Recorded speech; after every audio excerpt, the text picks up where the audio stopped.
and welcome to the public meeting of the Hulton District School Board.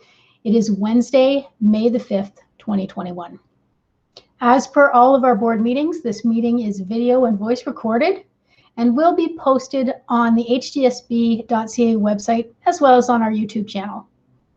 This week is Education Week, and you will notice that we have many social media posts about all the wonderful things going on in our classrooms across the region. I've been trying to keep track of them all as they come across my feed. Today is also Red Dress Day, and it is also the National Day of Awareness for Missing and Murdered Indigenous Women and Girls. Certainly an important recognition, a very sad recognition, and I asked the community to take some time to look further into it. At this time, I will take a trustee roll call. Please answer as I call your name in alphabetical order by last name. Trustee Amos. Good evening, everyone. Trustee Collard. Good evening. Trustee Daniele. Thank you, I am here.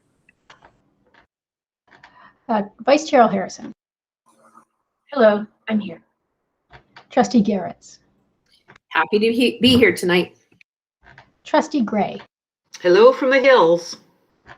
Trustee Oliver. Greetings from Oakville's Ward 4. Trustee Reynolds. Hello, everyone. Trustee Rocha. Good evening, everyone. Trustee Shuttleworth. Good evening, everyone. I was trying to be clever, but I couldn't think of anything fast enough. Trustee Taylor. I'm sure he'll be joining us soon. Trustee Vigilankara. I'm sure she will also be joining us. Director Miller, could you please note the staff that are with us this evening? Yes, Chair Devance, all the senior staff is here this evening. And I think we have a guest. I will let Superintendent Newton introduce our guest in the presentation part of the agenda. Okay, thank you. This evening, Trustee Reynolds will be honoring the land. Go right ahead. Alton, as we know it today, is rich in history and modern traditions of many First Nations and the Métis. From the Anishinaabe to the Attawaddaron, the Haudenosaunee and the Métis, these lands surrounding the Great Lakes are steeped in Indigenous history. As we gather today on these treaty lands, we have the responsibility to honor and respect the four directions: land, waters, plants, animals, ancestors that walk before us, and all the wonderful elements of creation that exist. We would like to acknowledge and thank the Mississaugas of the Credit First Nation for sharing their traditional territory with us.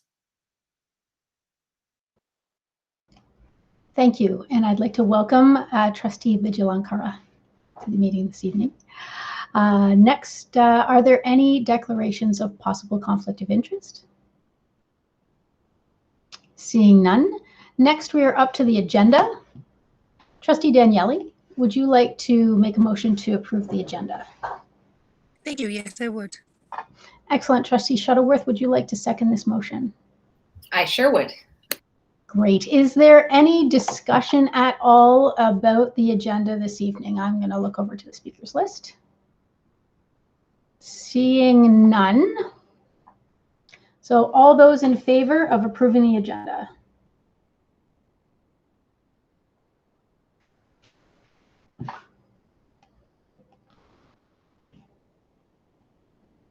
And that carries unanimously. Thank you very much. Okay. Tonight we are honored to present Hulton District School Board Inspire Awards. Everyone in the Hulton District School Board community can nominate or be nominated: families, neighbors, related organizations, staff, students, and school volunteers. The Inspire Award is given to an individual or group that is formally or informally associated with the Hulton District School Board who support our students and their achievements through exemplary caring, initiative, innovation, and creativity. Tonight we have 13 Inspire Awards to give out. I believe that is Vice Chair Al Harrison running the presentation this evening. Yes? No. It's Trustee Shuttleworth. Oh, it's Trustee Shuttleworth. Thank you very much. Is running the presentation this evening that was created by Heather Francie and in the Communications Department. And before each presentation, I will name the recipients and the name of the trustee presenting the award. So up first, we have Natasha Cooley from the Virtual Elementary School North, also Robert Baldwin Public School, and this award will be presented by, Trustee Daniele. Thank you. Natasha is a teacher at the Virtual School Elementary North and was previously at Robert Baldwin Public School. Natasha has made the transition to virtual school seamless for her students. She makes learning fun and gives students the creative freedom to express themselves while keeping them engaged in a virtual environment. Her innovative teaching style and creative projects inspire students to do their very best. Parents say their children have a new enthusiasm for learning and for working hard. Congratulations, Natasha, and thank you for all that you do. Congratulations. Our next Inspire Award will be going to Dylan and Zara Weber, and from Odenawi Public School, and it will be presented by Trustee Amos. The Inspire Award that's being presented to Dylan and Zara Weber, who are students at Odenawi Public School. Dylan and Zara chose to donate books to their school library that focus on the equity work that the school is doing and what students are learning for Beyond Black History Month. Dylan and Zara selected books at various reading levels that highlight the lives and stories of Black individuals, purchased from an independent Black-owned bookstore. Dylan and Zara's contributions will help Odenawi students continue their learning throughout the year. Congratulations and thank you for being such inspiring students to Dylan and Zara. Congratulations. The next award will be going to Edward Brunato from Milton District High School, and it will be presented by Trustee Daniele. Thank you. Edward Brunato is a teacher at Milton District High School. Students in Edward's grade 11 TV, video, and movie production course commend the class for being engaging, challenging, and informative. Edward's students appreciate how he goes above and beyond to ensure students have what they need to be successful in the course. To support students learning remotely, this year he has created helpful instruction videos to assist them in using the video editing software and ensure that they have the same resources available to them as students learning in person. Edward's creativity, flexibility, and desire for students to be engaged and succeed in learning is inspiring. Congratulations, Edward, and thank you for all that you do. Congratulations, and that is an exceptional picture. The next award is going to Lindsay Clark of Clarksdale Public School, and since that is one of my schools, I will be presenting it.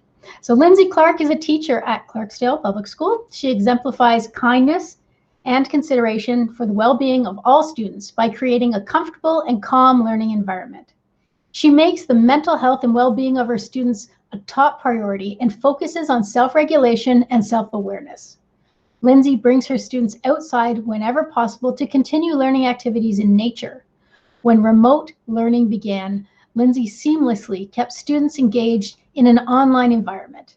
Parents say Lindsay's love of nature and her kindness make her an exceptional teacher, and they feel fortunate to have her in their child's life. Congratulations, Lindsay. The next award will be going to Deborah Thorne of Hawthorne Village Public School and will be presented by Trustee Garretts. Thank you. Deborah Thorne is a teacher librarian at Hawthorne Village Public School. She has a passion for guiding her students to become critical thinkers. Deborah is always looking for ways to bring meaningful experiences and opportunities to her students. She frequently reaches out to community members and organizations to help enhance classroom lessons and give students real-life perspective. Her care and compassion for marginalized students and in creating an equitable learning environment is unparalleled. She looks for ways to instill compassion in students about the world around them. Each day, she reads a story to her class that relates to a current event or a topic students are learning about. She makes an effort to widen students' worldview by introducing them to inspirational people and stories. Deborah teaches every one of her students that they can change the world. Way to go, Deborah. Congratulations. The next award is going to Leah Jagger of Dr. Frank J. Hayden Secondary School. And since that is, again, one of my schools, I will be presenting. Leah Jagger is a teacher at Dr. Frank J. Hayden Secondary School. Leah's passion for music has helped create a terrific music program at the school, one where many students feel is a safe haven where they can feel supported and inspired to push their limits in both music and in life. Her compassion and respect for her students pushes them to do their best. Leah sees the best in people, and her students know she believes in them, which inspires them to succeed. She encourages students to follow their dreams, work hard, and not give up. She is a friend, mentor, and sounding board to students and their families. Leah makes the mental health and well-being of students a priority. Congratulations and thank you. The next award is going to Michelle Horst, and she's at the Virtual Elementary School North, previously at P.L. Robertson Public School, and this will be presented by Trustee Garretts. Thank you. Michelle Horst is a teacher at the Virtual School and Elementary North and previously at P.L. Robertson School. She goes above and beyond to support students both in and out of the classroom. Michelle places a lot of emphasis on student voice and encourages students to make a change. This year, she helped lead students to create a Black advocacy and education group at the school. The group has created and shared educational videos for students on topics such as microaggression, intersectionality, and more. As the tech leader for the school, Michelle is also there to solve any issues that come up. Her tech-savvy skills help ensure the school is keeping up with new technologies and preparing students to be responsible digital citizens. Michelle began lunch and learn sessions to assist staff members in using certain programs and answer technical questions. She is a lifelong learner who continuously seeks ways to keep students engaged and ensure lessons are culturally relevant. Thank you so much. We appreciate all you do, Michelle. Congratulations, Michelle. Our next award is going to Corey Trodd of M.M. Robinson High School, and since that is one of my schools, I will be presenting the award this evening. Corey Trodd is a special education resource teacher at M.M. Robinson High School. Corey has been instrumental in supporting families and their children on their education journey. He has a wonderful ability to connect and engage students to help them reach their full potential. He always supports his students and families, commend him for being a person that they can rely on and turn to for help. Appreciated for taking his time to connect with families and listen, Corey demonstrates genuine care and inspires other teaching staff to find creative ways to build confidence in students. An inspiration to many, Corey shows great initiative in finding the most effective ways to teach his students. His perseverance and willingness to keep finding ways to help his students inspires so many families. Thank you so much, Corey. The next award will be to Sod Juman at E.J. James Public School and will be presented by Trustee Rosha. I'm very excited to present to the next Inspire Award to Sod Jimin. Sod has been the E.J. James Public School Council Chair for the past 2 years, Not only does he support the parent-guardian community, he also supports students and staff. He has developed a monthly virtual speaker series for students and families addressing topics such as equity, diversity, mental health, and resilience. Sod is lauded for being so dedicated to the positive development of the E.J. James school community. He has brought amazing experiences and learning opportunities to the school community through these series. Sod's goal of focusing on the success and well-being of those in and outside the school community is much appreciated. Thank you so much, Sod, for everything that you do and continue to do. Congratulations. The next award is going to Nikki Serafin at Chris Hadfield Public School, and this will be presented by Trustee Daniele. Thank you very much. Nikki is a teacher at Chris Hadfield Public School who is commended for being a remarkable educator, caregiver, and amazing individual. Those who work with Nikki say they are fortunate, as her exuberant, bright, cheerful, and kind energy radiates through the school. Nikki goes above and beyond for students and cares deeply about providing learning opportunities that effectively meet their social, emotional, and learning style needs. Nikki is a lifelong learner who is always trying new educational strategies, seeking new mentors, and opportunities to enhance and expand her knowledge to better her teaching practice for the benefit of her students. An inspiration to students, colleagues, and anyone who has the pleasure of meeting her, Nikki never gives up on her students and is the epitome of caring. Congratulations, Nikki, and thank you so much for all you do. Congratulations, Nikki. The next award is going to Adrian Pebsma, Virtual School Elementary East, and will be presented by Trustee Amos.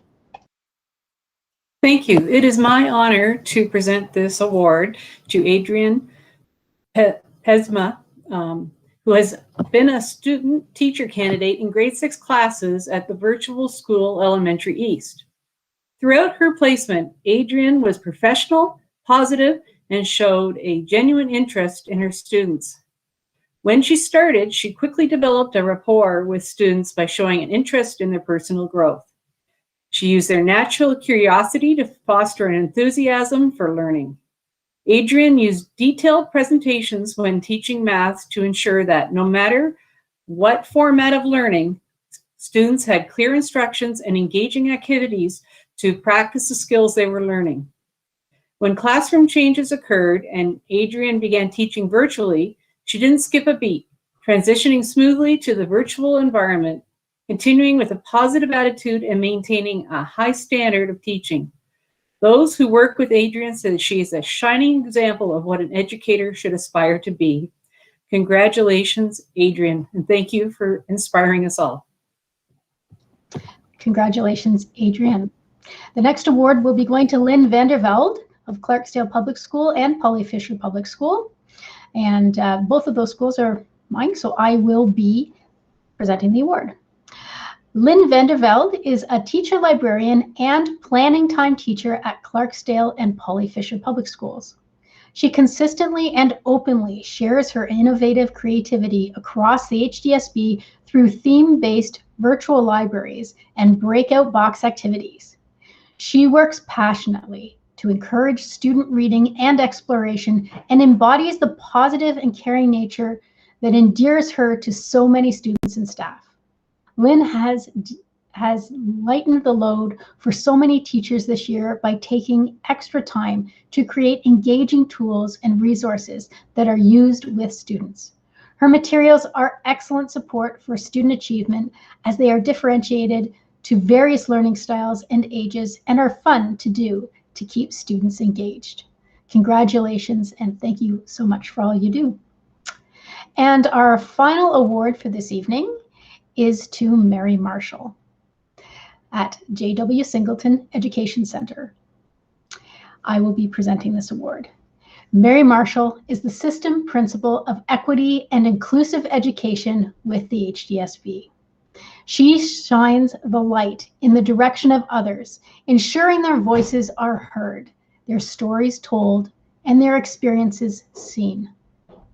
Mary is always thoughtful with her actions, always a teacher at heart. She'll respond to your inquiry with good, critical questions and with sprinklings of insight meant for you to take away to dig in more deeply.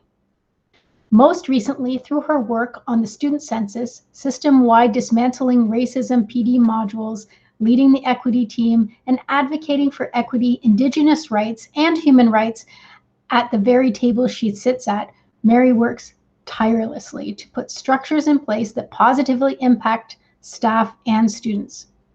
With her toolkit of charts, spreadsheets, strategies, systems thinking, and social justice t-shirts, Mary has led the board's equity team for the past 4 years. She has figured out how to harness individual energies and strengths of team members to best serve the work of dismantling oppressive systems in order to ensure the best possible opportunities and outcomes for students. With clear vision and carefully constructed roadmaps, Mary leaves us well positioned to carry on in this work and to build a better way forward.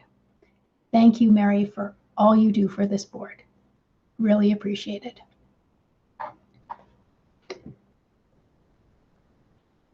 So congratulations to all our Inspire Award recipients for your outstanding support for Hulton District School Board's student achievement and well-being.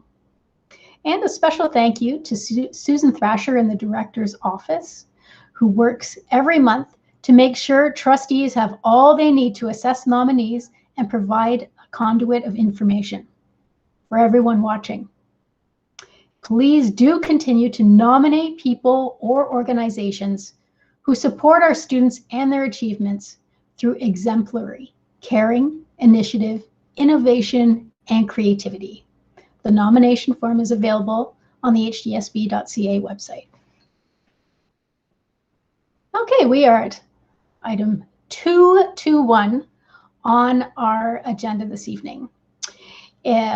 It's one of two presentations that we have. It's the first, Gary Allen Learning Center link. And this is a presentation by Superintendent Newton. So Superintendent Newton, the floor is yours. Thank you, Chair Gerbants. Tonight, I would like to introduce to you two amazing leaders in our system. In February, I was given the wonderful opportunity of learning with Gary Allen Learning Centers. And I have met with them weekly for an hour. They have been teaching me wonderful things about all the learning that is occurring. And tonight we'd like to feature one aspect in particular. So it is my honor to turn over to you now, Andrea Taylor and Subhadra Ramachandran.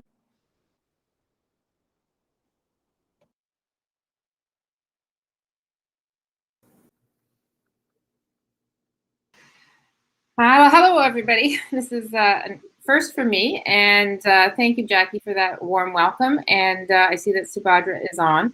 I'm going to do the slides, which could be really interesting, but I have practice, so I'm sure I will get this correct. So let me just do the presentation.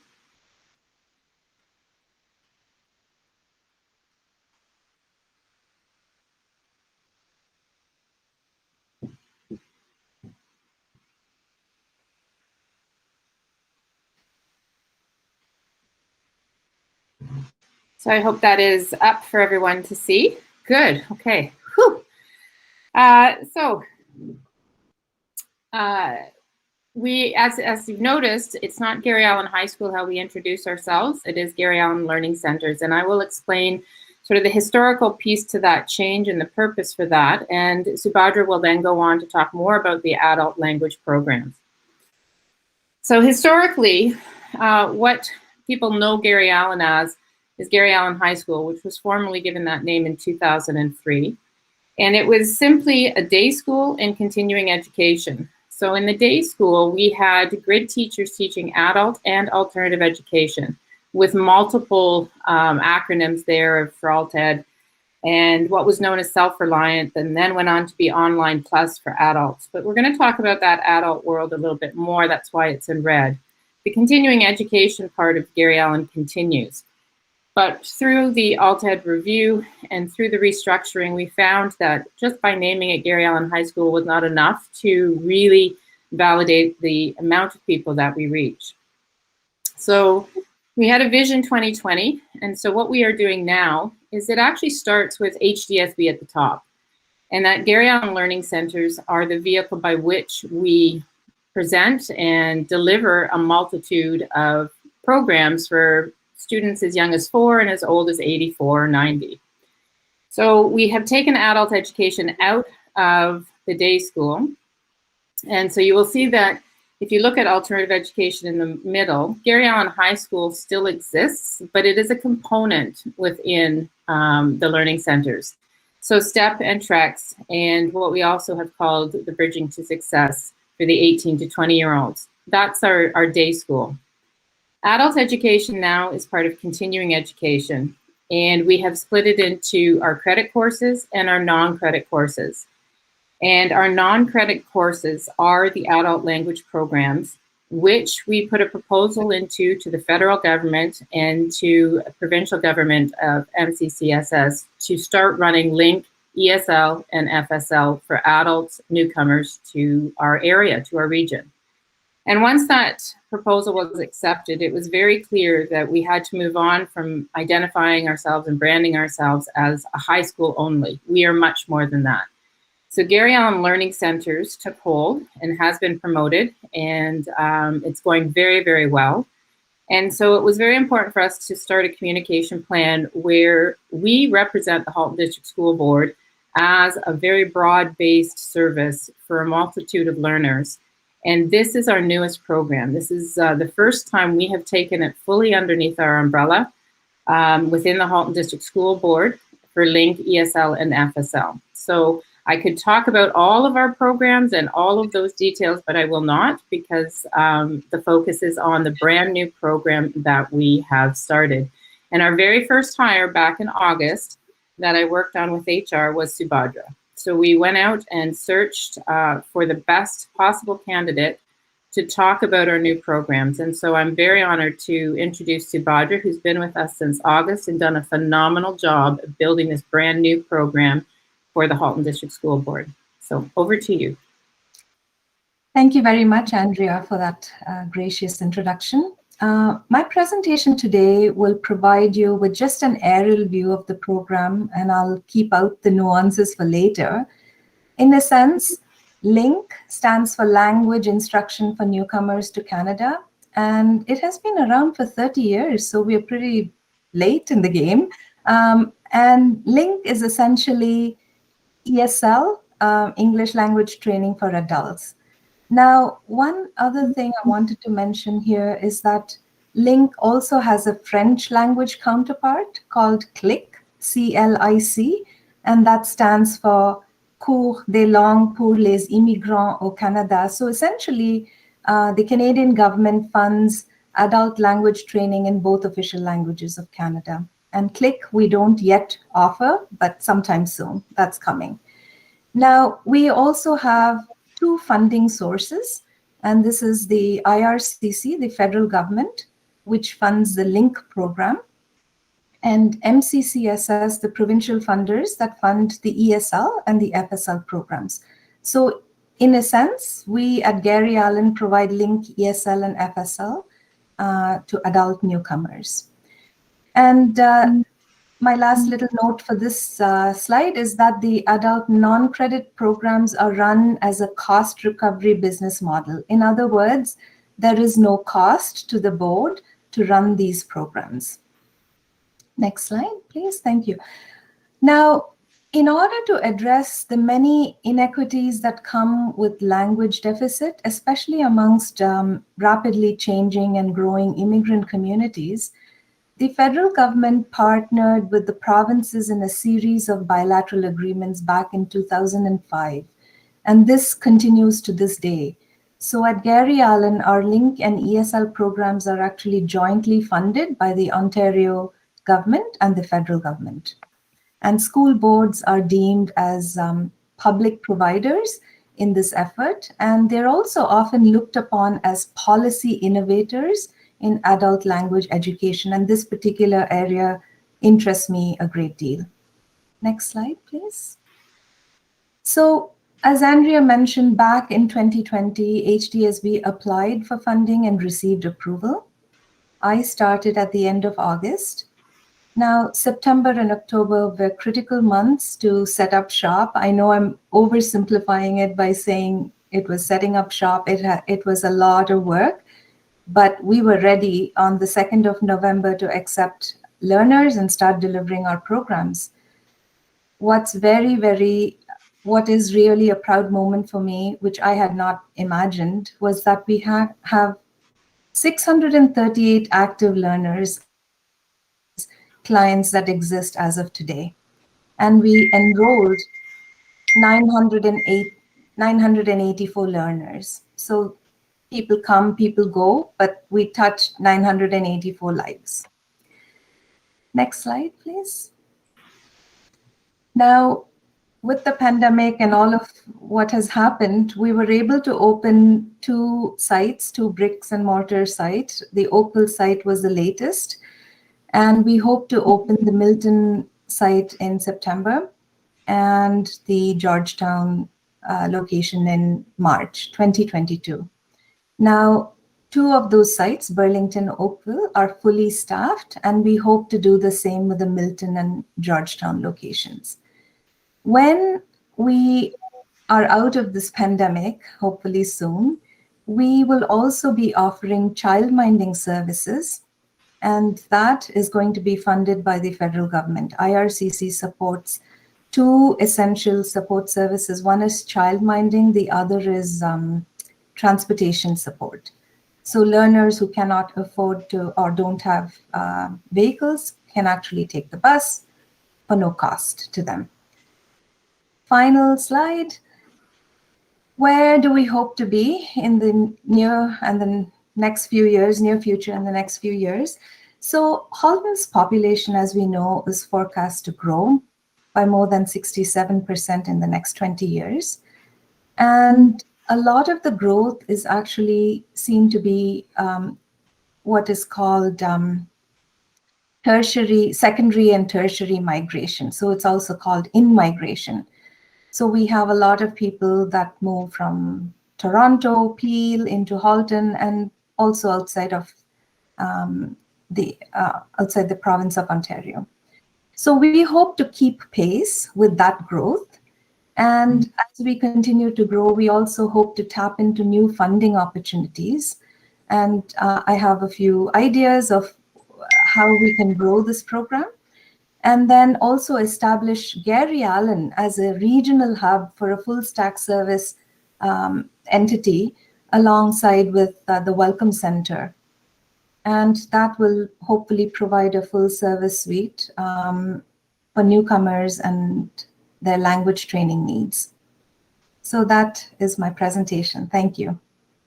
And thank you, Subhadra. What I'd like to add to that is what's really exciting, I'm finding, and I know that this is the education week, is we now as a board, or the Halton District School Board now has an opportunity.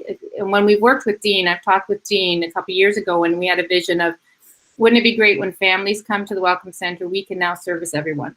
So instead of simply working with school-age students and not the family members that are over 21 and saying, okay, well, we have to send you over here and get your language acquisition, but come back to us to do the adult credits. And we know that through research, a lot of data, that newcomers are highly educated from their home countries, and they are simply looking to get the language acquisition to go back to post-secondary. So what we have done is structured Gary Allen Learning Centers so that newcomers can come, learn their language. And Subhadra and I have talked about very interesting experiential ways in which that they can learn their language in a co-op business experiential learning. So it's very authentic for them. So once their language acquisition gets up to a proper benchmark, we can then simply move them into our adult credit programs and adult credit co-op, and then work towards their OSSD and move them into an educational pathway for post-secondary. So what's so exciting is we don't have to say, go down the street and come back to us later. We can wrap around the whole entire family, for me, that just means the world that we welcome them once and we service them throughout their needs. So that is why we have shifted to Gary Allen Learning Centers, because it's more than just a high school, but we do service, as you can tell, many, many, many people. So thank you for your time.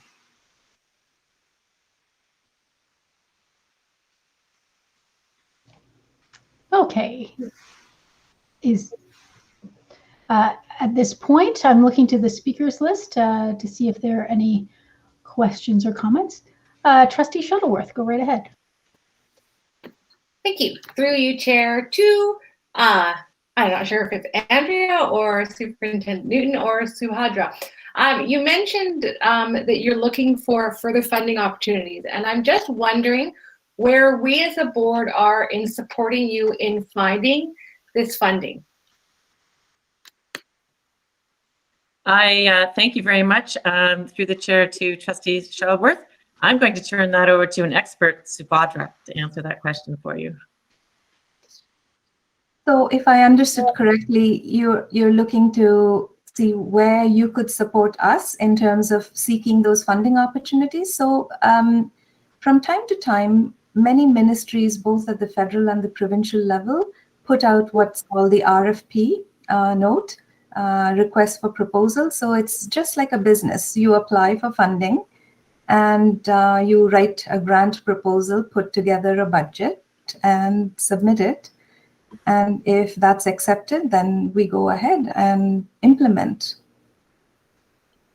All right, thank you. I know I have a little bit of a sneak peek on this already because I have been speaking with Andrea previous to this, but if you can please just let us know if there is any opportunities for us to further support you in getting that funding. I'd really appreciate knowing. I'm sure all the trustees. That's wonderful. Thank you so much.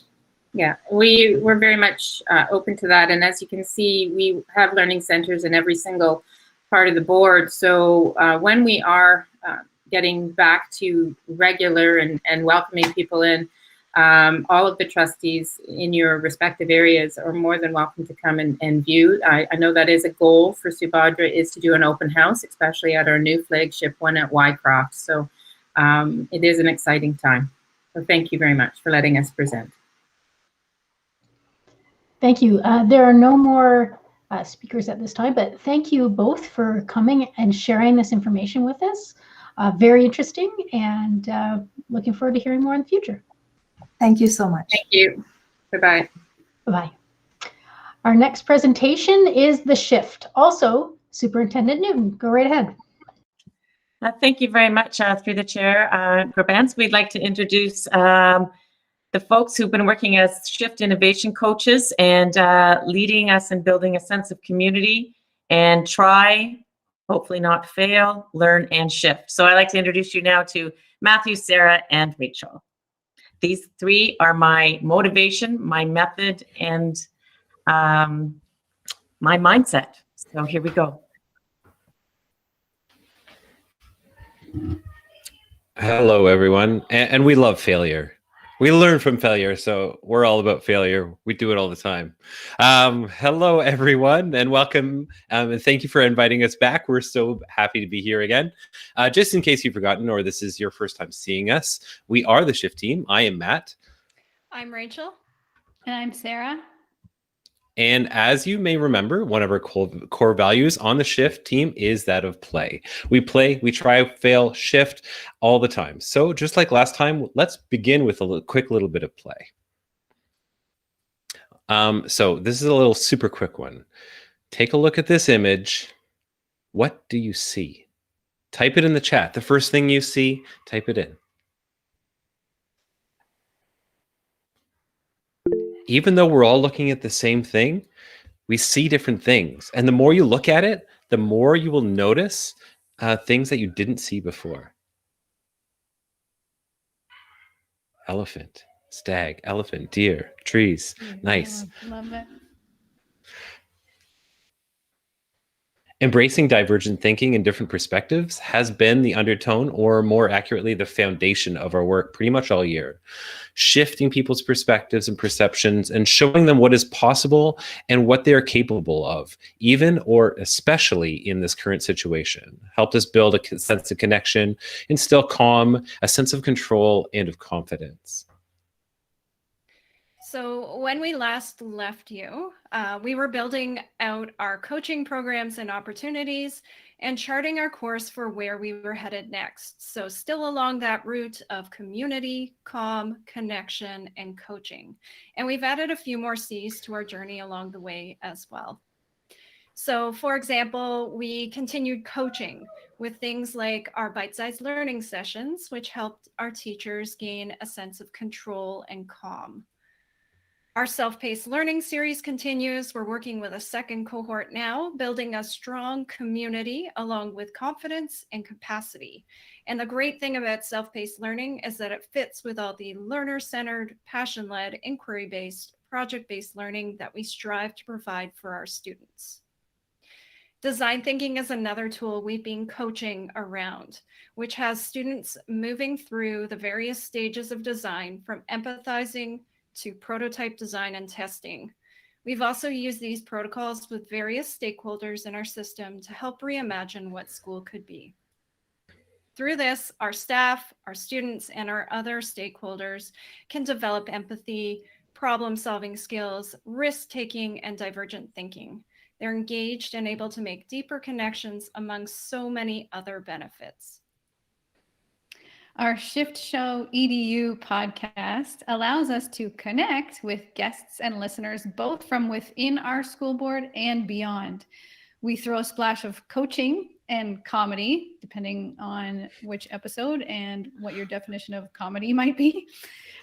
We've had conversations with the Art Gallery of Burlington around experiential learning. We've talked to educators in Hulton and Hamilton who practice knowledge building in their classrooms and more. You can check us out wherever you listen to podcasts. And now we're even moving into coaching classes and schools, how they can start podcasts within their school or classroom.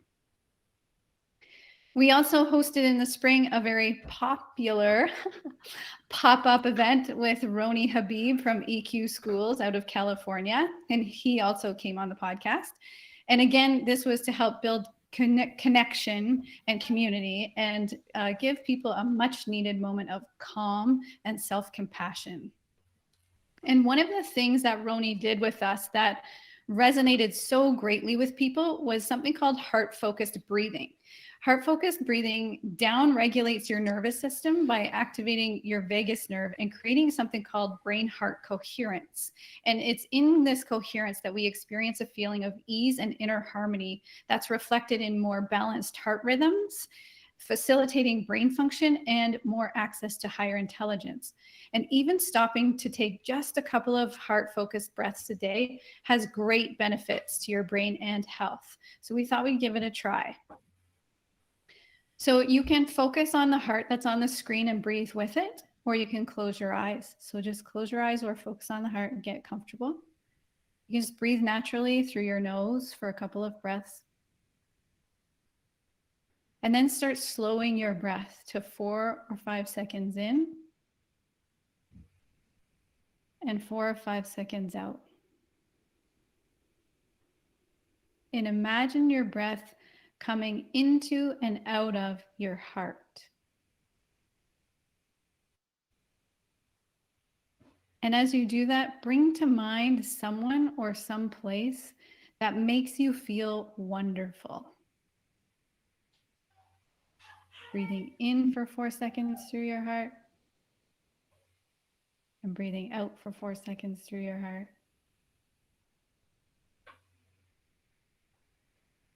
Take 2 more breaths like this, in through your heart for 4 seconds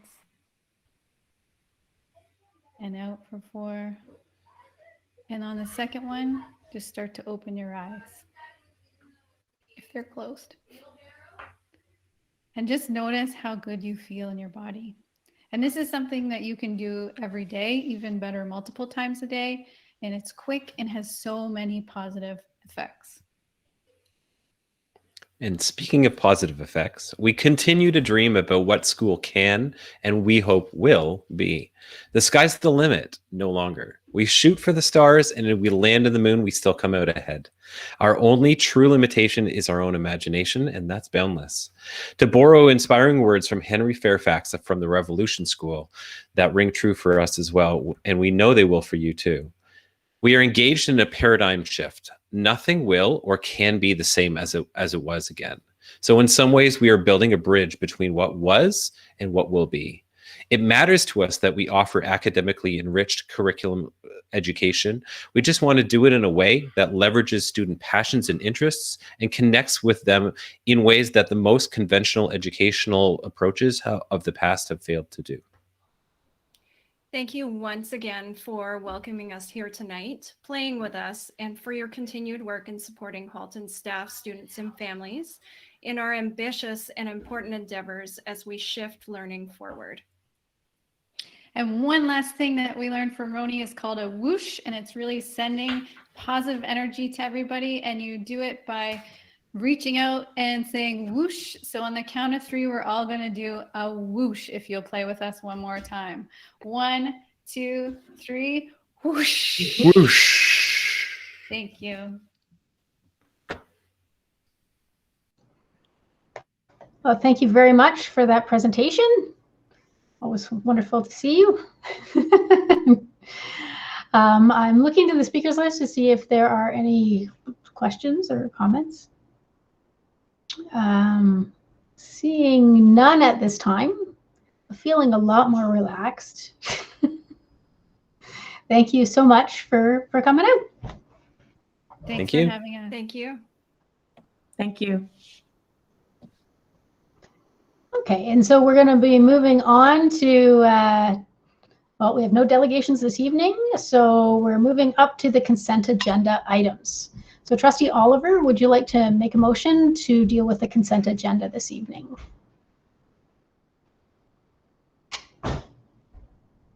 Trustee Oliver, you may be on mute or having a problem. So I can see you.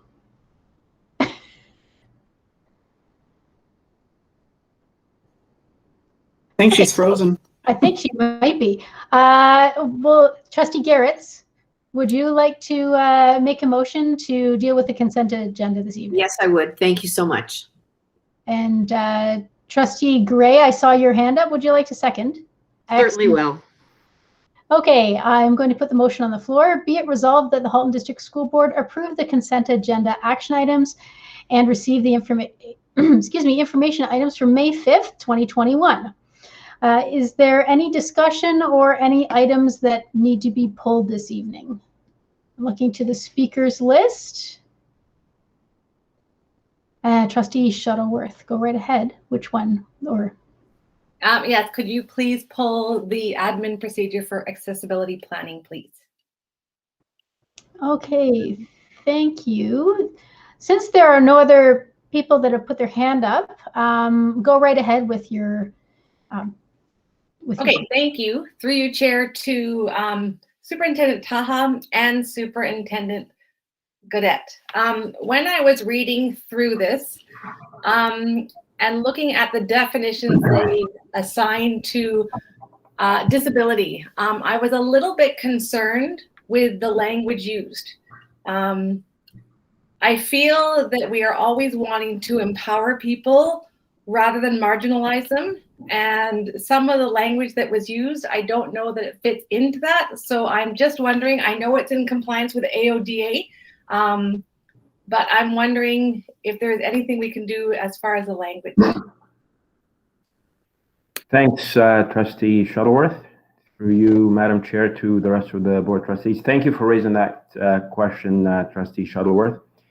Before I answer it, I do agree with you with respect to the definitions that you've raised concerns about. The language is certainly, I believe you characterize it as insensitive, and it certainly dehumanizes individuals and further stigmatizes them.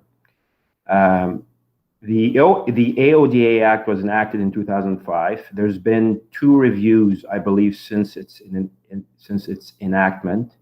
one in 2010 and one in 2014. If you look at the dates on the AP, the last review date was 2018. That year in 2018, a legislative review was advanced or put forward by the Right Honorable David Onley, the former Lieutenant Governor of Ontario, to undertake a legislative review of the entire Act, and in particular the definitions and the interpretation section. One of the recommendations that were passed is that these definitions ought to be modernized, ought to be not only aligned with the Human Rights Code, but also ought to be comprehensive and also capture visible and invisible disabilities. So that process is underway. Unfortunately, the amendments through regulation has not occurred yet. Typically, we are advised of those amendments, so it hasn't occurred. And like I said, the legislative review began in 2018. It's 2021. Having said that, I see no harm in putting the pause on this administrative procedure and waiting a bit longer. Perhaps the regulation will pass this. I believe the House is still in session, or maybe not. I'm not sure, but we can certainly pump the brakes on it and bring it back at a later date if those amendments are passed. But I do agree with you.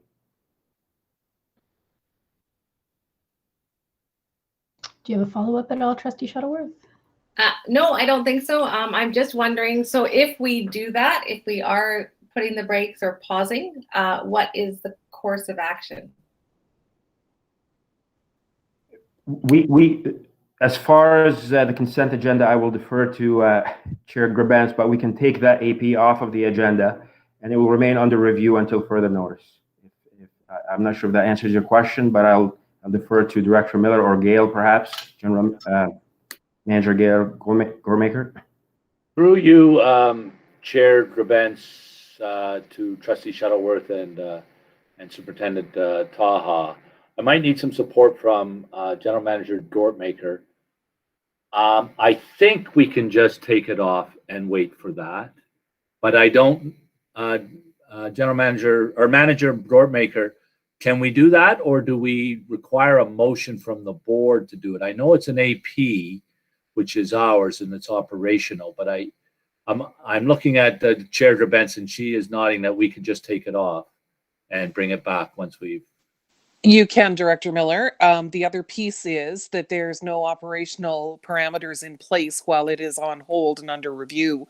You could, as an alternative, put a note on it saying that the policy remains in effect while the language is being reviewed and pending provincial legislation updating it.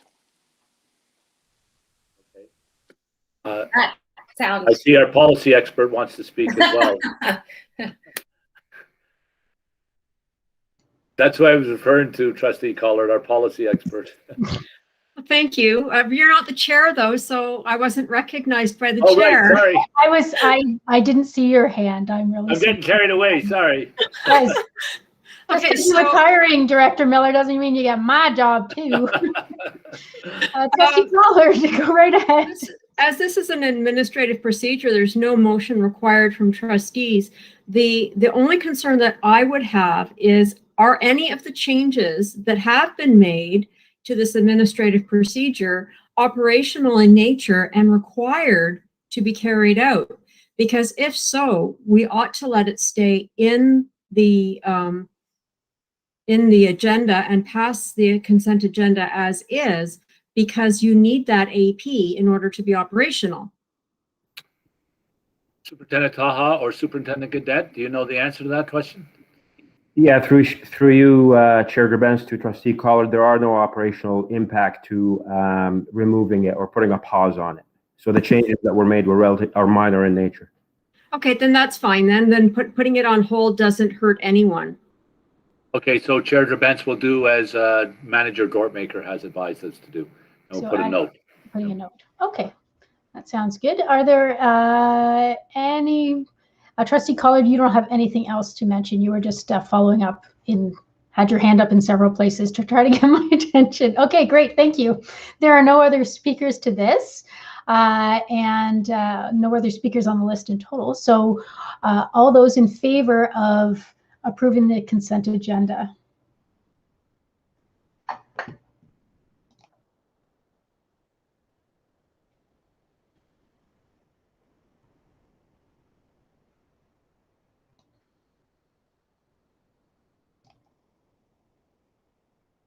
And that carries unanimously. Thank you very much. Okay, so we are moving up to ratification action items. Vice Chair Harrison, do we have any business from private session that requires approval? Yes, we do, Madam Chair. I'll read the motion. Be it resolved that the Halton District School Board approve the resolution from the Halton District School Board meeting in private session Wednesday, May 5th, 2021, report 21066, respecting property matters, and I so move. Thank you. Trustee Shuttleworth, would you like to second? Yes, I will. Excellent. Thank you very much. Is there any discussion at all? Looking to the speakers list. Seeing none. So all those in favor.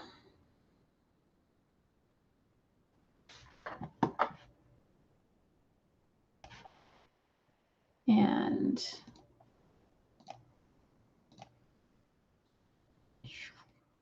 that carries unanimously. Thank you very much.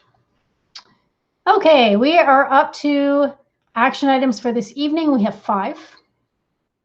So I'd like to draw your attention to item 421, External Audit and Regional Internal Audit Plans, Report 21066, submitted by Chair of the Audit Committee, Trustee Reynolds, and Superintendent Nagoy, and this is revised, and also Associate Director Bogue. Trustee Reynolds, as Chair of the Audit Committee, would you like to move this? Yes, please. Thank you. Excellent. Trustee Collard, as the Audit Committee Vice Chair, would you like to second? Chair Devance, one Okay. correction. It's not Associate Director Bogue, it's Superintendent Nagoy that's part of this report. Oh, I may have, my notes may have been messy. I'm really And the board is very lucky that it is Superintendent Nagoy that looks after finances for the board and not Associate Director Bogue. I apologize, Superintendent Nagoy. Superintendent Nagoy or Trustee Reynolds, would you like to speak to this? Yeah, I'm happy to begin to chat to you about the work that the Audit Committee completed on April 20th. And I invite Superintendent Roxana Nagoy to feel free to pop in wherever. I'm kind of relieved that there wasn't a last minute amendment to this motion. And added a new person to it. So I'll continue on. So before you, you have 3 recommendations that are all approved by the Audit Committee and are recommended to you for your reflection and approval today. The first of which is of the resolutions is asking for trustee approval for the fees which we approve annually for the external audit engagement. The second part of the motion are the topic areas. We expect that the individual terms of reference dealing with the work plan will be reviewed at our Audit Committee meetings. And I'd also like to just draw your attention to the third part of the resolution. The Audit Committee held quite a robust discussion on the payroll audit, and they recommended a directional shift, a deferral really, not an abandonment. They wanted to focus on what is a real emerging risk the pandemic has had on students and staff for mental health and well-being. And the committee felt very strongly that recommending an audit of this nature is better alignment of our priorities and our multi-year plan, and certainly was felt that it would be better value for our board. And as such, Audit Committee has struck a special meeting for Tuesday, May 18th to discuss the scope of these internal audit I will invite Superintendent Goy, if you'd like to add anything, and invite our trustees if they have any questions.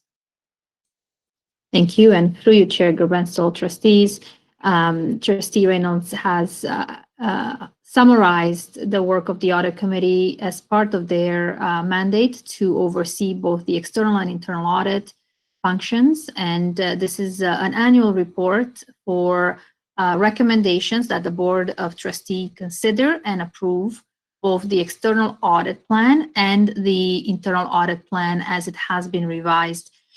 It is important that we do defer the payroll audit in the motion this evening. As previously, both the upon the recommendation of the Audit Committee as well as the approval of the board, the current year internal audit plan the current year regional internal audit plan contained the payroll audit within its scope. And therefore, we do have to defer this as part of the work to be completed, and it's being replaced by the health and well-being for staff and students, which is a new area that the Audit Committee felt strongly to include in the audit plan for next year. The fees are in alignment with our agreement with the auditors and the annual increases year over year. And other than that, would be happy to take any questions trustees may have. Thank you. Okay, before we debate this, I will put the recommendation on the floor. Be it resolved that the Halton District School Board approve the external audit plan and fees of $77,420, excluding applicable taxes attached as Appendix A for the fiscal year ending August 31st, 2021, prepared by the board's external auditors, Deloitte LLP, and as recommended by the Audit Committee. Be it resolved that the Halton District School Board approve the 2021-2022 Regional Internal Audit Plan, which includes the network penetration testing and confirmation of the risk mitigation strategies defined to support the equity and inclusion strategic objective, plus a follow-up review of privacy and special education and any remaining actions plans identified during the insurance program administration and board partnerships and sponsorships audits as recommended by the Audit Committee. Be it resolved that the Halton District School Board defer the payroll audit in the 2021-2022 Regional Internal Audit Plan and in its place pursue an audit related to mental health and well-being of both students and staff as recommended by the Audit Committee. So, looking to the speakers list, Trustee Collard, go right ahead. Yes, thank you. Further to Trustee Reynolds' comments about the change that we made in the audit plan, I wanted to commend Dan McCarroll, who was the one who came up with the brilliant suggestion that we ought to be auditing health and well-being of our students and staff because of the past year that we've been through and the unknown that we're entering into. And I just wanted to commend him publicly for his consideration of the health and well-being of staff and students. Okay. Oh. Chair Gerbrands, yeah. Yes, go right ahead, Director. Through you, Chair Gerbrands, I was going to say similar words that Trustee Collard, through you, Chair Gerbrands, to all trustees. I was going to say similar words as to what Trustee Collard had said, but I also want to extend that gratitude to the entire Audit Committee and Superintendent Nagoy.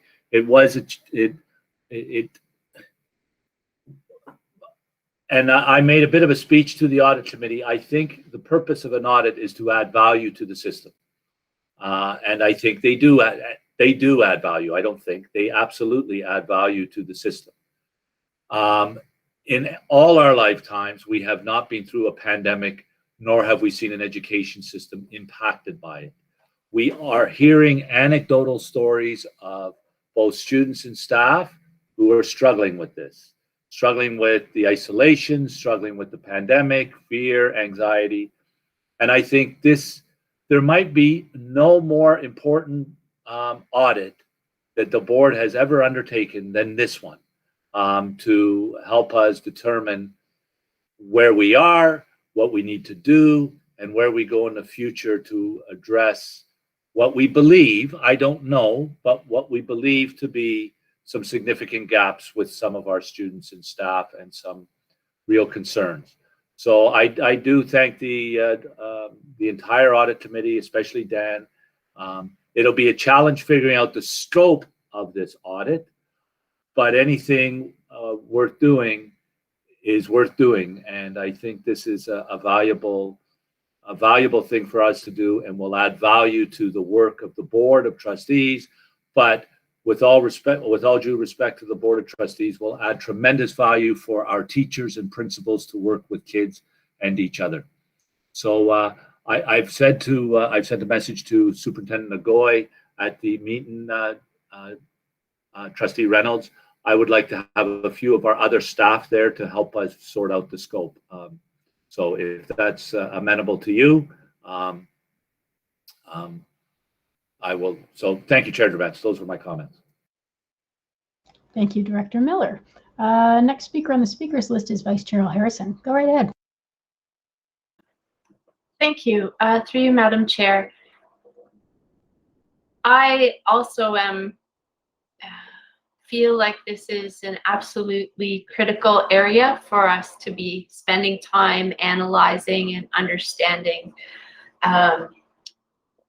Mental health challenges have been called a parallel pandemic, and certainly, as Director Miller said, there's lots of anecdotal and lots of information out there to support that.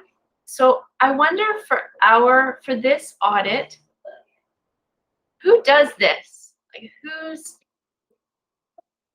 I can't imagine that, or do regular auditors like Deloitte undertake such an audit, or do we engage medical professionals in such a thing? And is the outcome not only the data about the status quo, but also an action plan? And I'm assuming it's internally focused, as opposed to, or maybe in addition to, sort of the external landscape as well. So I just, for me, it's so different than the usual content of an audit. I'm really curious as to how this is going to work and whether we need to commit any additional resources to making this happen in a good and timely way. Through you, Chair Grobens, to Vice Chair Harrison. They are very good questions, and they are questions that we're still working through. I had a discussion with the Regional Internal Audit Manager, speaking about the request of the Audit Committee. There is a special Audit Committee meeting scheduled, I believe it's May 18th, to discuss the scope with the Audit Committee and agree on the intent of this audit. It will not be Deloitte. Deloitte is our external audit firm. It will be the Regional Internal Audit team that will be conducting this. They may reach out for advice to a consultant, so that is something that they are considering.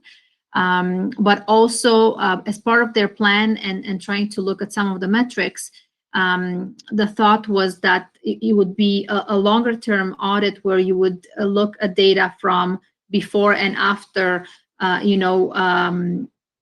certain instances, occurrences that could tell you, once we've put in place a lot of the actions that are in our operational plan, how do they impact or change behavior or change a number of occurrences, etc.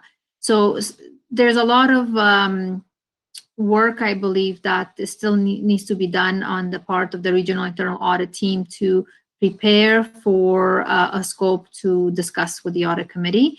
That's how far we got at this point. Unfortunately, the regional internal audit manager was unable to make our last audit committee meeting, and hence we're going to have a discussion coming up, a special coming up.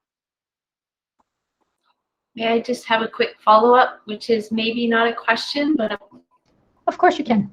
Thank you. And that is just with respect to the type of data that's collected. And in my own research practice, I find I'm most drawn to mixed methods. So whereas the financial audits are highly numerically based, there's also other kinds of data here, qualitative data, that I think would be as valuable to our learning and system growth. So I hope both come into play. Okay, great. Okay, there are no other speakers on this item, so all those in favor?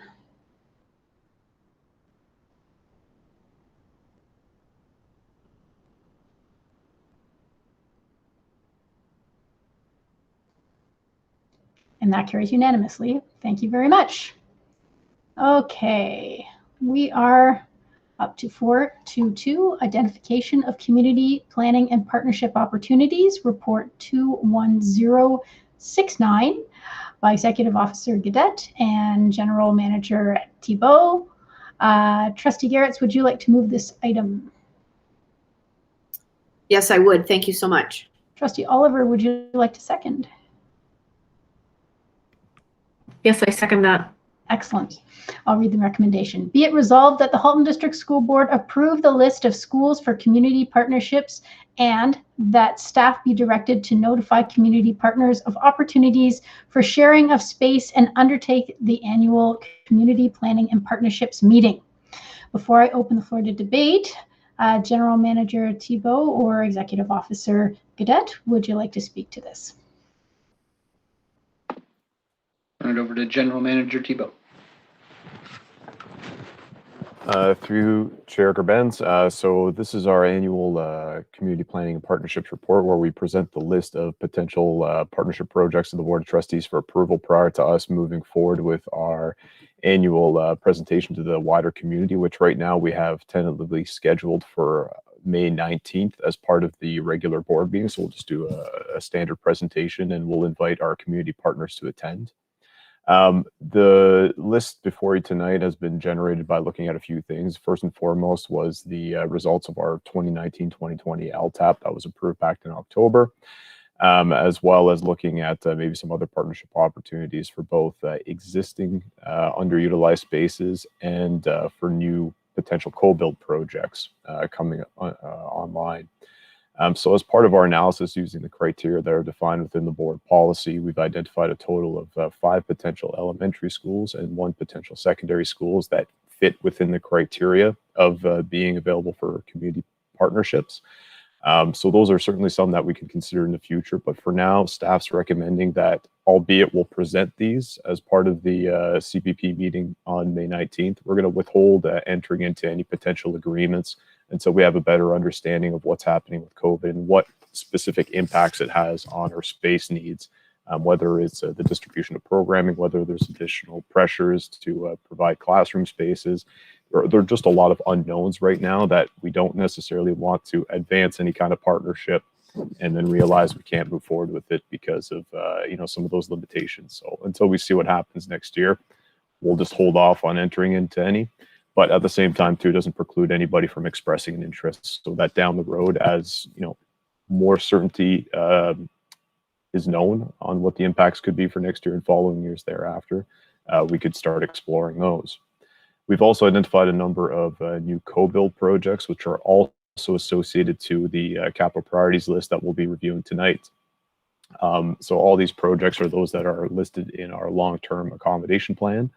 As well as some other future projects that go a little bit beyond the 3-year timeline that's contemplated within our policy.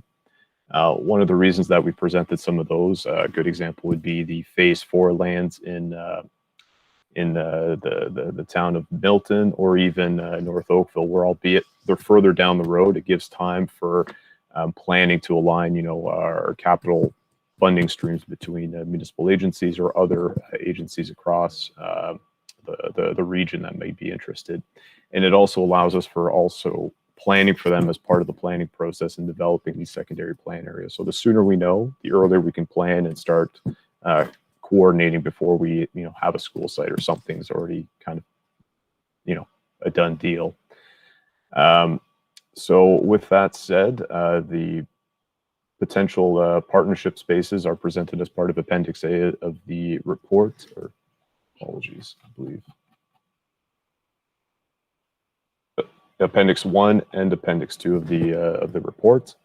And again, the next step will be to present these as part of the meeting that we're tentatively scheduling for May 19th. And if the Board of Trustees approves the list tonight, we will forward a notification to our public agencies via email and see whether or not they're happy to attend at our next board meeting. In terms of expression of interest, they can do it through either emails to us or through the form as per the regular process.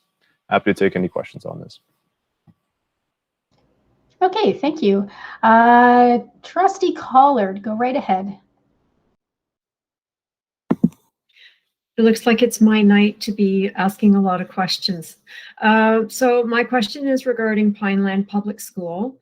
About 6 years ago, we voted to make Pineland Public School a single track French immersion school. And then the following year, we voted to have the start of French immersion move from grade 1 to grade 2. Effectively, those two decisions about half emptied the school because in the first decision, we removed kindergarten entirely from the school because it was English program. And in the second decision, we removed grade 1. So that took about a third of the students right from the word go. Now we're in a position where we're looking for community partnerships to take space in the school. I'm going to be probably referring to this every year at the LTAP and every year when we do this process. At what point do we need to look at the situation in Southeast Burlington and perhaps rework what we've done down there, given that Pineland is no longer over capacity and is now struggling in an under capacity situation. And I'm not sure who to direct that question to.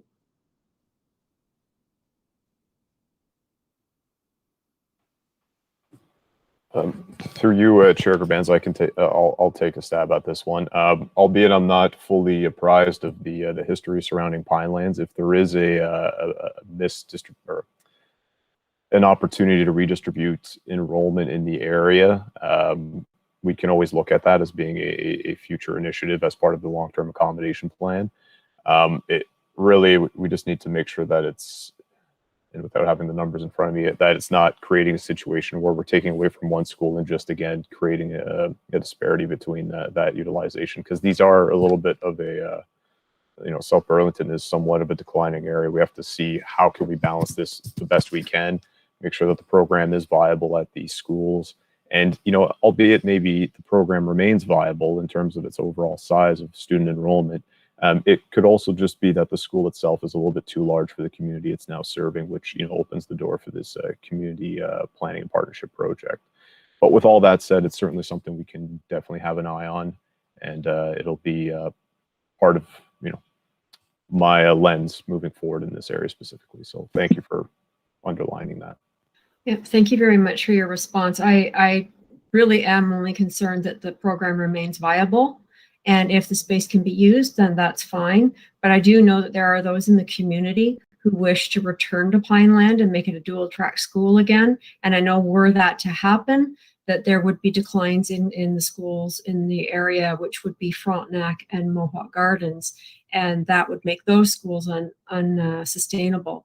So it's one of those cases where if you take from Peter to pay Paul, then all of a sudden Peter's out of pocket. So I just want to make sure that the delicate balance isn't made fragile. Chair Debance, I have a comment.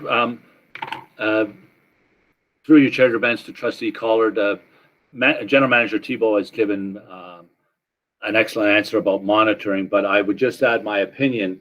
The fact that Pineland is a single-track French immersion school and offers a unique program in that part of Burlington is one of the reasons, and the primary reason that it will continue for some time, because it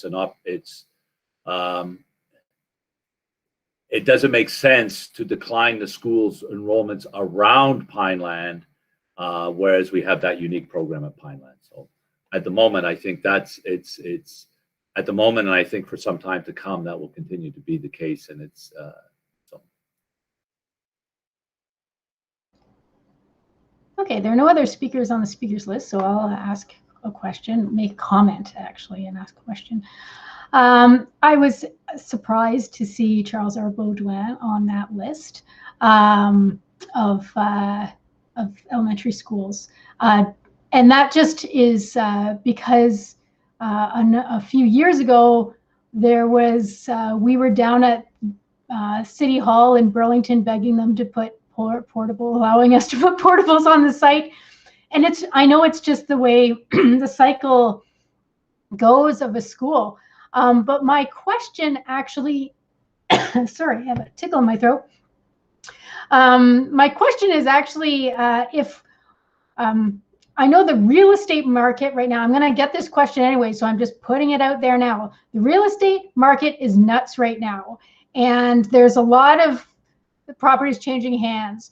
And do you think that will have any effect on the planning, or is that taken into effect on the planning for some of these schools, especially ones that are out at 2024, which is the one CRB is that? Do you think that that's going to make any difference, or it's just personal perception, but it's really not much of a turnover happening? Through Madam Chair and to you, I think it's a very valid point, frankly. It's something that we saw similarly back in, when the market was really hot in 2016, 2017, where all of a sudden we saw booming areas in terms of enrollment because the Toronto market was hot. There were people that were selling high and then, upsizing their homes. And then we saw a lot of in-migration, similar to what we were, was being discussed in an earlier presentation tonight by Subhadra. It is something that may be happening because there is somewhat of an exodus from Toronto and people trying to find more of that single family or lower density living so that they have access to some open space and whatnot. So it's certainly part and parcel of the considerations we're going to be having moving forward, because we just don't know what kind of impact. Is it something where, it just balances out in the end because, whoever's moving out is being replaced by, they have kids and they're being replaced by people with kids? Is it just a net zero, or is it really, younger families starting up in Hulton, and there is that neighborhood regeneration, which we haven't been seeing in these years? Like, I think Charles R. Baudouin is a great example of where you didn't see a lot of that regeneration happening. It might be happening now, so we don't really know. And it goes back to, again, to the point I made as part of the initial presentation, is that I think we're going to get a better sense next year as to what we're seeing. Are we seeing a boom, or are we seeing flattening? It's hard to tell. So that's why some of these projects that are further down the road, they're more of an FYI. And, we could start the discussion, but if we see that things shift, at least we know that we're not going to be able to. So it's something we're going to have to monitor very closely. And hopefully we get a better sense of it in the next few years as to how that impacts overall enrollment in the Hulton region. But no, that's a very good point. Thank you for that. Okay, and Vice Chair Harrison has popped on the list, so go right ahead. Thank you.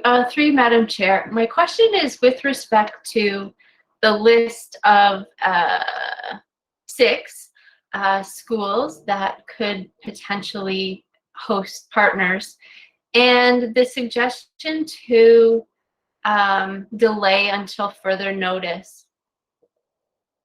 As I think about this part, I just wonder whether it would be in fact better to put some certainty to this and just delay consideration for the entire next school year to give some certainty and stability. I think about that in concert with the fact that we haven't had a ton of uptake on these partnership opportunities. I do understand being in the area where Blakelock is, the potential disruption that a community partner coming in, although to some benefit as things are getting set up, it is a disruption for everyone, I think. So I'm just wondering whether we can just put that piece to the side for the entire year. There's all the other new build things that we wouldn't want to miss out on, but is there any upside to doing that part this year? Do we have to? Through you, Chair Gerbents, to Vice Chair Al Harrison, this is legislation, and we're required to do this yearly. So I'm not sure that I will look to General Manager Thibault, but it's in previous meetings when this first rolled out as a director, I was there, and it was pretty clear from the Ministry of Education at that time that there was an expectation that this be done on a yearly basis, and it was put into the into a regulation. So I believe it's a regulation. I don't think it's a. But General Manager Thibault. Through you, Chair Gerbents, to Vice Chair Al Harrison, to just add to Director Miller's point, it's part of the guidelines that we do go out and we notify the community of potential partnerships. So I think we can be in the middle here, where it could be something more of delaying the year of availability by 1 year and making it very clear to the community that it's very much subject to how we see COVID happening. And then we can just report to them that these are spaces that are available and that we could entertain future partnerships, but until further notice, we're not sure when that start year would be. So that way we can, get conversations going, but we're not committing to doing anything for next year. And it's completely within our rights to tell them what year these properties would be made available. So at least we're meeting our legislative requirement to be notifying communities of what's on the table and when. Follow up, Vice Chair Al Harrison? Yes, thank you. And I don't know if I'm a lone wolf on this. I just feel like next year is going to be tough enough. The more of a protective cocoon and stability that can be created for these schools, the better. And, maybe we have the benefit. We can also get the benefit if we say, yes, but a year out kind of thing. And again, I don't know that we're going to get many opportunities, and I wouldn't want anything to be missed. But I personally, I would really appreciate that kind of protection for a year. And yeah.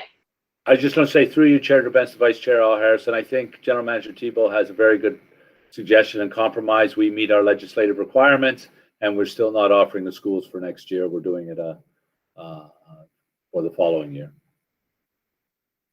I'd be reluctant to not go through this process, as we would be not meeting our requirements then. So. Okay, looking to the speakers list. No more speakers, so all those in favor?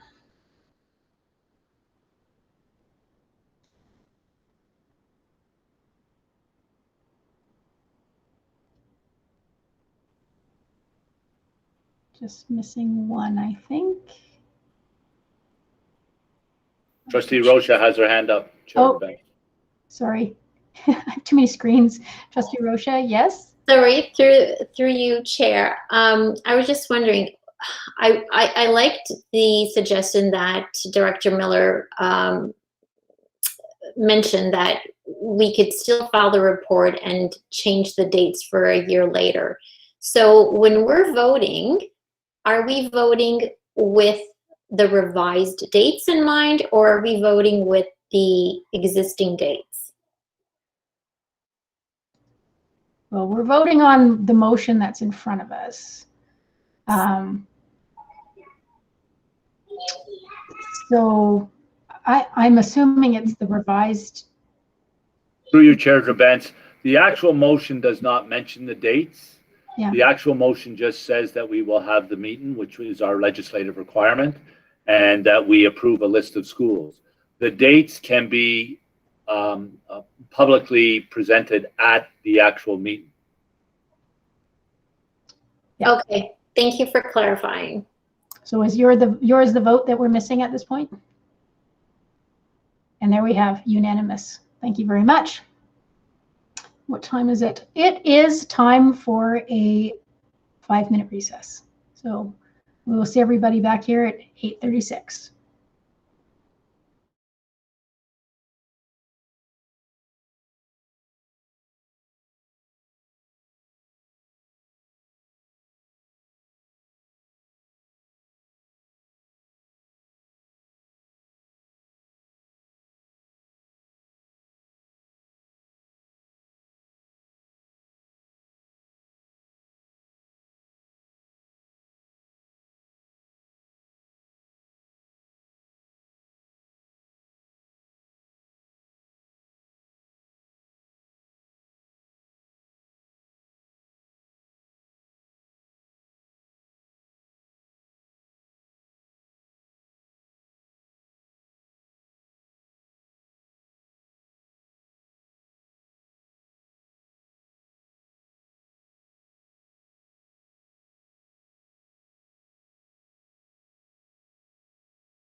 Okay, we are back from recess.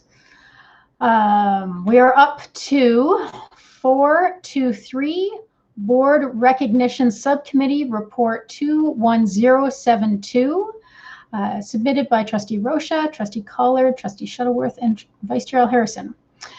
Trustee Rocha, would you like to move this item? Yes, I would. Trustee Collard, would you like to second? Yes, thank you. Excellent. I'll read the recommendation. Be it resolved that a subcommittee of the Governance Standing Committee be struck to review the board recognition policy and to develop an accompanying governance procedure and to report to the Committee of the Whole by June 2021. Before I open the floor to debate, Trustee Rocha, would you like to speak to this item? Yes, I would. Okay, so through the chair to everyone this evening, as part of the work of the Governance Standing Committee, it has come to our attention that the board recognition policy needs to be reviewed. And at the same time, an accompanying governance procedure needs to be created. Therefore, I am requesting that a subcommittee be created for any of those trustees interested in helping review the existing policy and to create a new governance procedure. So you could either express interest live on camera, or you can always connect with me over the next 2 days in case this recommendation is passed this evening. Thank you. Okay, thank you. I'm going to look to the speakers list.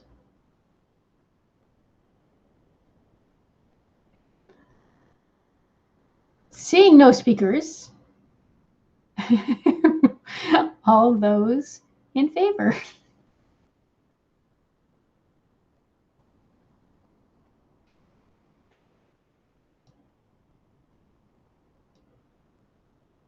And that carries unanimously. Thank you very much. A subcommittee will be struck. Okay, up to 424. Trustee Professional Development Committee Report 21071, submitted by Trustee Collard, Trustee Daniele, Trustee Gray, Trustee Shuttleworth, and Trustee Rocha. Trustee Collard, would you like to move this item? Yes, I would. Thank you very much. Excellent. Trustee Daniele, would you like to second? Thank you. Yes, I would. Okay, I'm going to read the recommendation. Be it resolved that motion M20-0012 be rescinded. Be it resolved that be resolved that the Trustees Professional Development Planning Committee be authorized to finalize the plans for Disc Part 2, facilitated by Judith Nyman, to take place on May 20th, 2021 at a total cost not to exceed $4,000. Be it further resolved that this professional development opportunity be funded from the trustees' prior term reserve account. Before I open the floor to debate, Trustee Collard, would you like to speak to the item? Yes, thank you. As you may recall, we were supposed to embark on part 2 of the DISC training a year ago, and that was shortly after the pandemic was announced. And we at that time didn't know if we had the facility to actually participate in this kind of training in an online format. In further exploration, we've discovered that the original facilitator is more than capable of providing the training in an online format, and we felt that it was important for us to continue and complete the training. So this is what's being brought forward. Thank you. Thank you very much. And I'm looking to the speakers list to see if there are any comments or questions or anything. Seeing none. So all those in favor?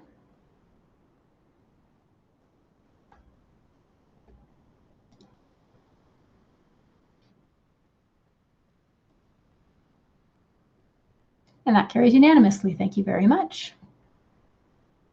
Okay, we are up to 425. Education Action Provincial Government's Online Remote Learning Proposal Report 21073, submitted by Trustee Gray, Trustee Daniele, Trustee Oliver, Chair Grabentz, and Vice Chair Harrison. Trustee Gray, would you like to move this item? Yes, I would. Thank you. Thank you. Trustee Daniele, would you like to second? Thank you. Yes, I would. Okay, I'll read the recommendation. Be it resolved that the trustees of the Halton District School Board develop and implement an education action plan as described in this report to raise community awareness of the Ministry of Education's plans to implement the proposal for expanding student access to online and remote learning. And be it further resolved that the plan be implemented within the first 2 weeks of May so that community members may contact MPPs, the Minister of Education, and the Premier of Ontario with their comments prior to consideration of any related legislation in advance of the end of this legislative sitting on June the 3rd, 2021. And be it further resolved that the cost of implementing the plan will be drawn from the trustee reserve account not to exceed $300. Before I open the floor to debate, Trustee Gray or any other members of that committee, would you like to speak to this item? Yes, I would, Chair Grabentz. Thank you very much. I'm very pleased to speak to this motion. Through media coverage, it was learned late in March that the provincial government had created a proposal entitled Expanding Student Access to Online and Remote Learning. We understand through the media that this proposal is currently on the back burners of the provincial government and may be making its way through the legislature before the government rises for the summer session, which is in roughly about 3 weeks from now. Though the proposal is currently confidential, it has appeared and been analyzed by various members of the media, as well as several educational organizations and parent groups. On April 7th, the Board of Trustees passed a motion to have the chair of the board write a letter to the Minister of Education requesting a reconsideration of this proposal and to move forward with a collaborative approach engaging all school partners to ensure the best interest of students and the public education system.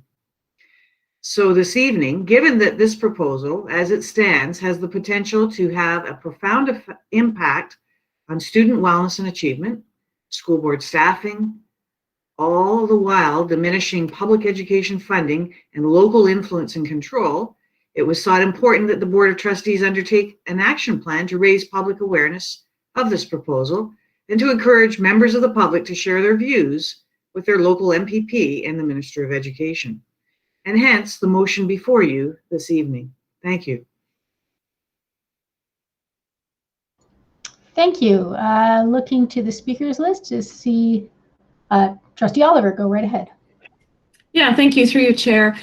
Given that this, given the potential for this proposal to permanently change public education in Ontario, it is important for us to inform our parent community and our education stakeholders, and more importantly, to consult, something that's been missing to date from this process. So I support this motion. Thank you. And Trustee Reynolds. Yes, I too, my full support to this resolution. We wrote the letter to the ministry asking them to stop, think again, gather data, and meaningfully consult with parents and communities. And that's not enough. We need to equip our communities to advocate to the minister. We've seen that the ministry react and amend their plans when confronted with community feedback. So it's really incumbent upon us, I believe, to encourage that advocacy. And if I just might just add kudos to this team and all the hands that had a hand in this. It's an incredible opportunity to share with the community what is a real concern with us. So thank you to those trustees. I'm really looking forward to sharing this out with my communities. Okay, thank you. Vice Chair Harrison, go right ahead. Thank you. Through you, Madam Chair. I too am in support and am interested to continue working on this initiative. I feel that there's a lot of nuance and complexity here that I myself don't fully understand. I am partly relying on the analysis of very wise education sector stakeholders and note the concerns that they have raised. But I also just want to reinforce the fact that in no way does my or our caution and opposition to this confidential proposal signal a hesitancy or a reluctance to embrace innovation in support of students. That's a given, and you know, during COVID we've learned lots of things, and some things may stick beyond COVID, but it all has to be student-centered, grounded in research, so we can be supporting and doing better for students. And by the analyses that have taken place, this proposal is not that. So I urge people, because I know I've got some messages from the community saying, hey, this seems like a great idea. Well, dive deeper and just, yeah, that's all. Great. And just a reminder, Trustee Gray, your microphone's still on.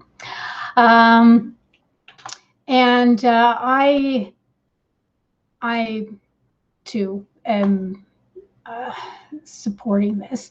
The letter that we sent to the minister is actually in this agenda package. So under communications from the chair, there is actually a letter of support from, not a letter of, well, it's a letter of support, a letter of amplification from one of the local MPPs. We have yet to hear back from the minister himself. And again, what we are looking for is for the minister, for the ministry and the minister in this province, this government, to stop and take note of where we are now and actually take the opportunity to learn from the pandemic instead of passing things through what feels like under the cover of the pandemic. And so I think everything needs to be brought to light. Everything needs to be transparent. Education partners need to be consulted. Stakeholders need to be consulted. We need to stop right now and make a plan for collaborative movement forward. So there are no more speakers on the speakers list, as I mentioned, so I guess all those in favor.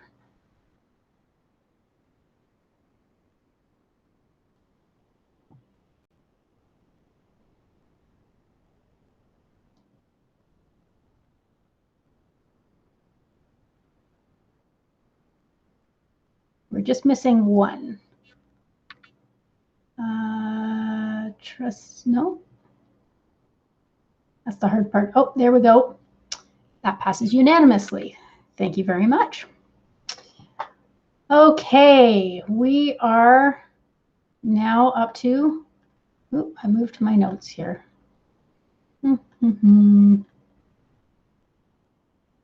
Okay, we are up to communications to the board. First item is 5.1 student trustee reports. Trustee Taylor and Trustee Vidyalankara, do you have a report for us this evening? We do. The floor is yours. Good evening, everyone. Trustee Vidyalankara and I hope everyone is doing well tonight. Our environmental subcommittee has been working hard to help create the Student Environmental Inspiration and Action Award. This award came out at the Climate came out of the Climate Emergency Declaration declared in June of 2020. The award is being created to prompt awareness of student initiatives, recognize actions, and to inspire others. They've been working to provide student opinion in the creation of the award by having in-depth discussions on what they feel is important to include. And they talk about things like how frequent the award should be awarded, who is eligible, and how the application process should work. The notes from these meetings are then brought to the awards planning meeting to provide student opinion on when the award is being formed. As for our mental health subcommittee, they have been hard at work filming their video promoting positive language to use when speaking with people dealing with poor mental health, and their poster contest promoting all the resources available to students in the HDSP. They plan to be done filming by tomorrow and are aiming to release the video on the 14th of May. This video, after being viewed by ourselves, our mentors, and our staff mentors, will be released. This video will also launch the poster contest as it will be introduced at the end. Our equity subcommittee has recently been putting a lot of energy into their period poverty letter and their other initiatives. Along with trustees Vidya Lankara and myself, the heads of the equity committee, Anjana Sudarshan and Sabrina Nadeem, met with Dr. Amoa and Dr. Basalia to go over and edit their second draft of the letter. They provided our leads with some excellent comments and suggestions, and we are now nearly finished with the final draft of the letter.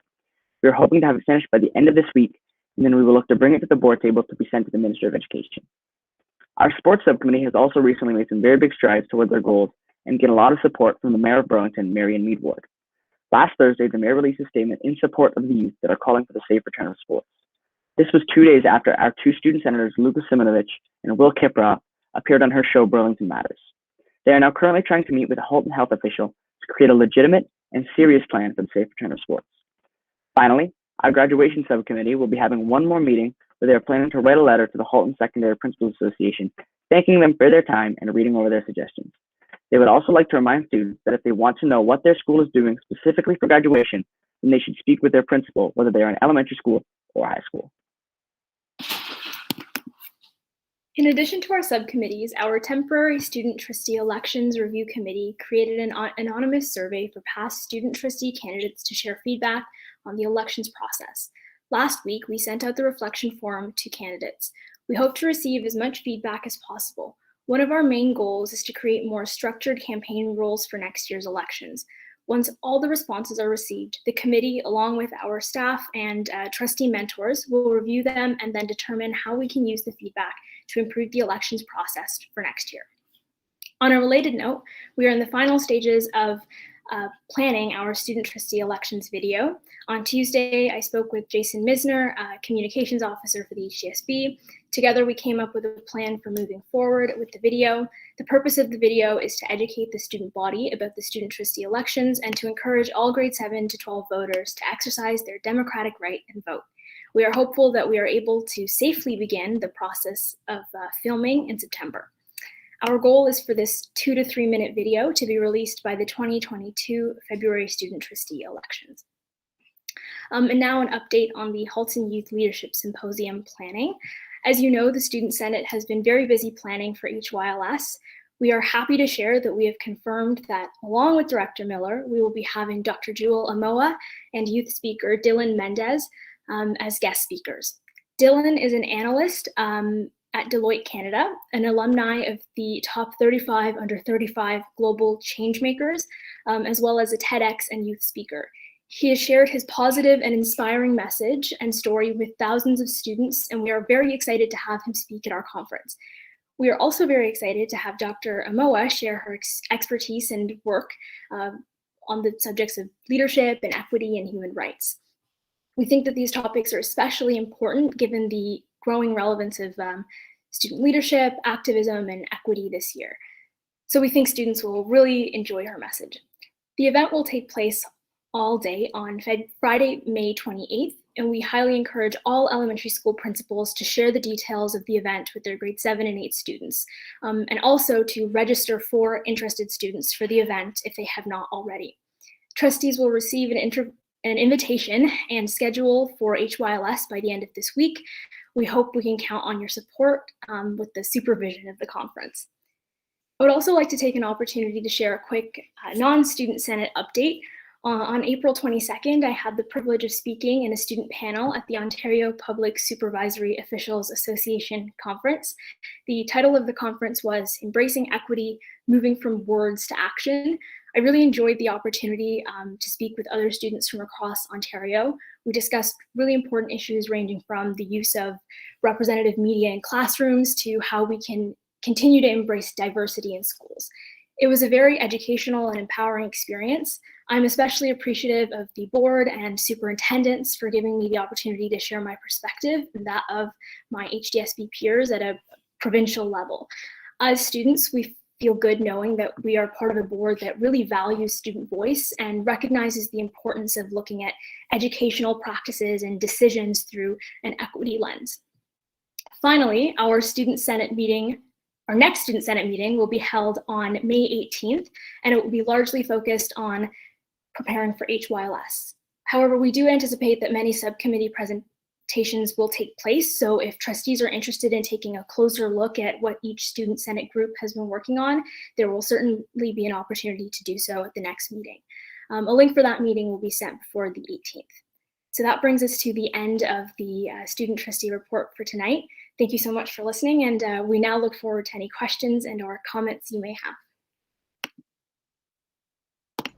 Thank you both very much for that comprehensive report. Your reports are always fantastic.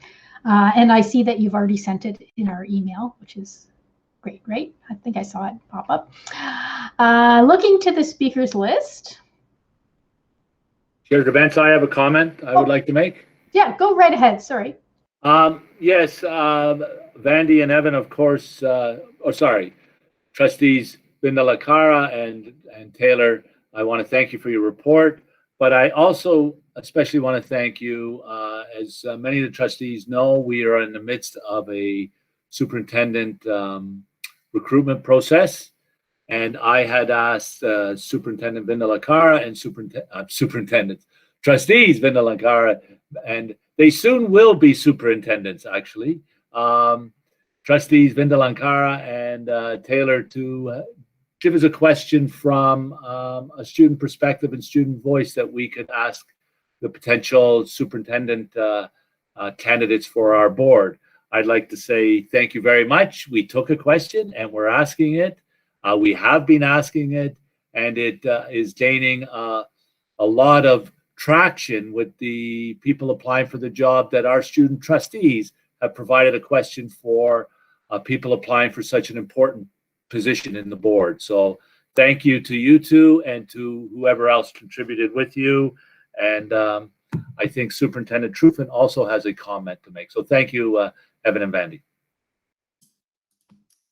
I do. Thank you very much, Director Miller. And this is really more directed to Trustee Vindalakara. Vandy, I would like to thank you, Vandy, for speaking at our UPSOA conference a couple of weeks ago.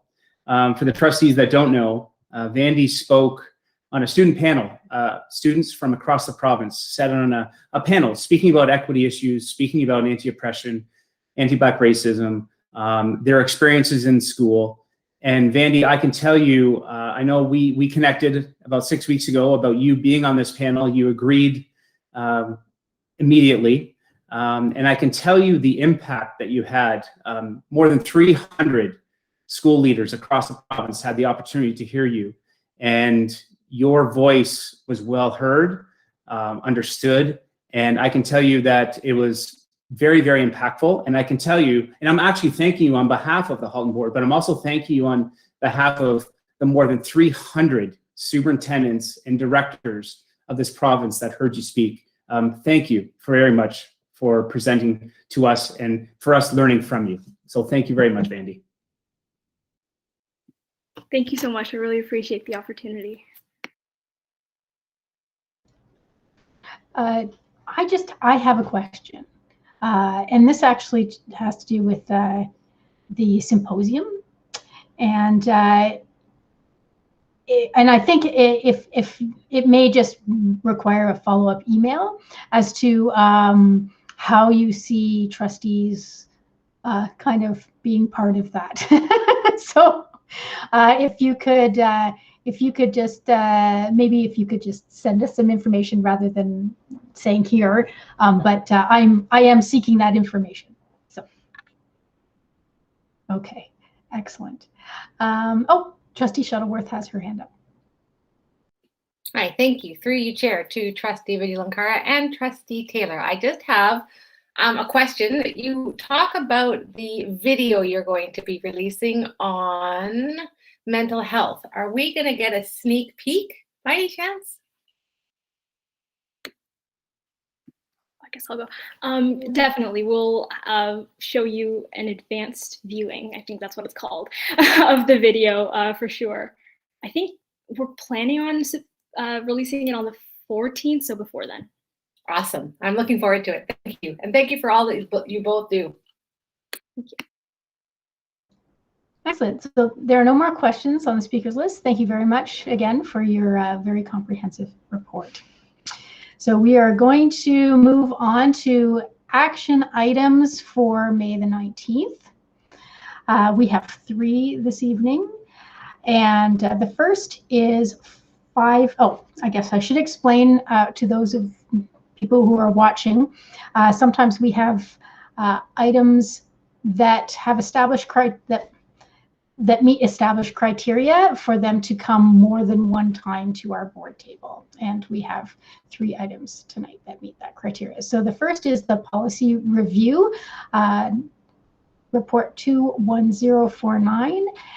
This was submitted by Director Miller. So go right ahead. Thank you, Chair Drabantz, and I will ask Manager Gortmaker to help me with this, as she has been instrumental in shepherding this and doing this process. This was in direct response to trustee requests when we had talked about policy review some months ago. I'm not quite sure when it was, but it was a few months ago. And we had committed to reviewing a number of policies. I believe it's about 20 to 25 prior to the end of this school year, updating them, updating the language, updating formatting, and all those other things, and making changes as necessary, and aligning them going forward with admin procedures which accompany policies. Manager Gortmaker, I'm putting you a bit on the spot, but do you have any further comments on this, or and then I'll turn it over to trustees for questions. Your points are quite on point, Director Miller. Well, that's unusual, but thank you. Okay. Back to you, Chair Drabantz. Thank you. Are there any questions surrounding the policy review? Trustee Rocha. Thank you. Through the chair, Director Miller, thank you so much, and also Manager Gortmaker for putting this report together and reviewing so many policies. I do have questions regarding 2 policies. One of them being the trustee expenses policy, and the other being the trustee honoraria policy. If I start with the trustee honoraria policy, myself and also Trustee Shuttleworth did notice some bits of information that does need to be changed. Specifically, the trustee honoraria schedule 1, there's some wording as to the $50 honoraria for attending meetings. We do need to be a little bit clearer that to receive this honoraria, you do have to be the representative of that committee, and not just any trustee that can receive that honoraria. So I think we need to modify some of the wording there. And also, as part of the policy, we should also be including the actual trustee honoraria based on GSN. So the policy is actually 3 pieces. It's that first page with the policy statement, the schedule for the meetings, and then another schedule that shows the GSN breakdown. So I think if it's possible to have that report or that policy revised for the next board meeting, that would be great. Is that something that's doable? Through you, there, I was just, through you, Chair Benz, to Trustee Rocha, I was going to refer to Superintendent Nagoy because I don't know the answer, and she probably does. Through Chair Gravens to Trustee Rocha, I'm not going to take the credit for this one, but we have figured it out and it will be ready for May 19th. And it is Manager Goremaker that helped us piece together those pieces. So yes, we will have it all together in the package for the next board meeting. Thank you. Chair Gravens, may I have a follow-up or should I go back on the list? There is no list. Go right ahead. Okay, I'm up again. Okay, so this question has to do with the trustee honoraria policy. So per our own policy and procedure framework policy, it's mandated that all our policies be written as a policy and a procedure. And the way this one is presented right now is a combination of the two. So my question is perhaps, again, to Superintendent Nagoy, would it be possible to have a policy and a governance procedure available at the next board meeting? Or do you think it would be best if we deferred it to maybe June or even early fall? For you, Chair Gravens, to Trustee Rocha, we can certainly do that. I just wanted to clarify, this is the trustee expense policy, not the trustee honoraria, correct? Yes. Correct. I've got too many trustee policies in my brain. Yes. Okay. So the trustee expense policy will bring back a policy statement, which is generic, and the detail will be transferred to a governance procedure. And then the trustee honoraria policy will put the two schedules or appendices together so that it's all complete and bring it back, but it will remain a policy. The one that we refer to as Appendix A, that is something that could change with legislation every year. So every November, we would take into account the legislation passed in the GSN, and that would be updated, but we can do that independently of changes to the actual policy. And at that time frame every year, if that would be okay with the trustees. Yes, you've summed it up very nicely. Thank you. Yeah, there's no other speakers on the speakers list, so I'm just going to point something out that tonight, right in this review, we have a flags policy, and during our consent agenda, we had a flags administrative procedure, and great to see written right in the procedure that the pride flag, it's administrative, that it goes up every June. No question, no vote. It's a human right. So great to see that. So I have no problem passing that policy. Any no other speakers on the speakers list on this? So all those in favor?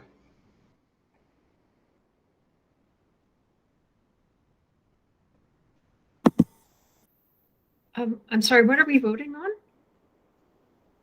We're voting on the, oh, no, we're not voting. Sorry. No, we're voting in 2 weeks. Negate that. Thank you. My you brain. worried me. My brain. I did 5. I just decided to just keep going. Okay.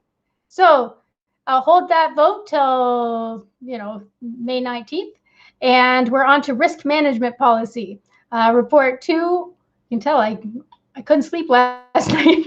Report 21068, submitted by Trustee Reynolds. Go right ahead. Thank you. On April 20th, the Audit Committee reviewed this policy and approved it, and is now recommending it to the Board of Trustees for your reflection and approval. As you know, Audit Committee oversees risk management approach and policy as delegated by the Board of Trustees, including the monitoring of risks, adequacy of insurance, and other compensating controls, and board reporting as directed. So the AP was attached with this policy. However, today our purview is the policy. So if there are any questions, I'm happy to take some. Okay, just looking to the speakers list. Not seeing any questions at this time, so we'll see it again in 2 weeks. Okay, next is Ministry of Education 2021-22 Capital Priorities Program and Child Care Capital Funding Submission Request. Report 21070, submitted by Superintendent Nagoy, Executive Officer Gaudette, and Superintendent Padre-Barrick. Go right ahead.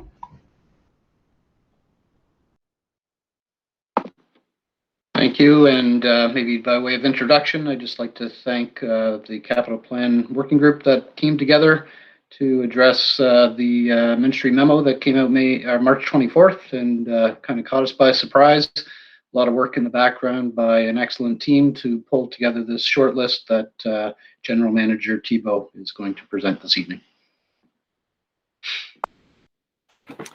Thanks, Superintendent Gaudette, and through you, Madam Chair. So the purpose of this report is to present our current list of capital priorities projects that we're looking to submit as part of the 2021-2022 capital priorities grant funding. So similar to previous years, the ministry is looking for projects that relate to accommodating growth pressures. The second one is replacing schools that are in poor conditions and creating new childcare spaces. So very similar to what we've seen in the past. So in generating the list for this year, what we did is kind of a three-pronged approach. First, we reviewed our prior capital priorities list that we submitted back in 2019. Of those 8 projects, 2 were funded, being the Oakville High School as well as Milton number 12, and 6 were unfunded. One of the more high priority projects of those was the Oakville number 3 public school. And the other 5 projects were a mix of growth related as well as facility condition projects for replacement schools. So with those, the ones that made it forward for this current list that we'll be discussing soon, it was just the Oakville number 3 public school that we're proposing.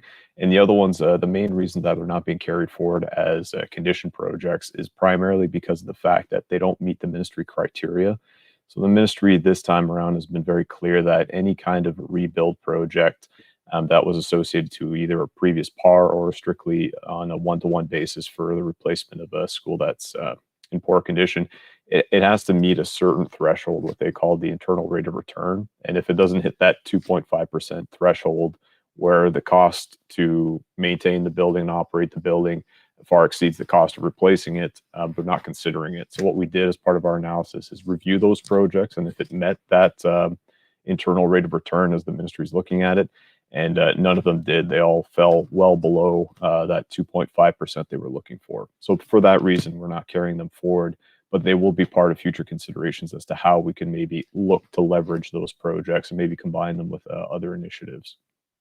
Other than that, the next step was the review of what was in our 2019-2020 LTAP. So the majority of those projects are carried forward, as well as identifying any other projects that may be of need, and that would have made the cut probably in our next iteration of the LTAP.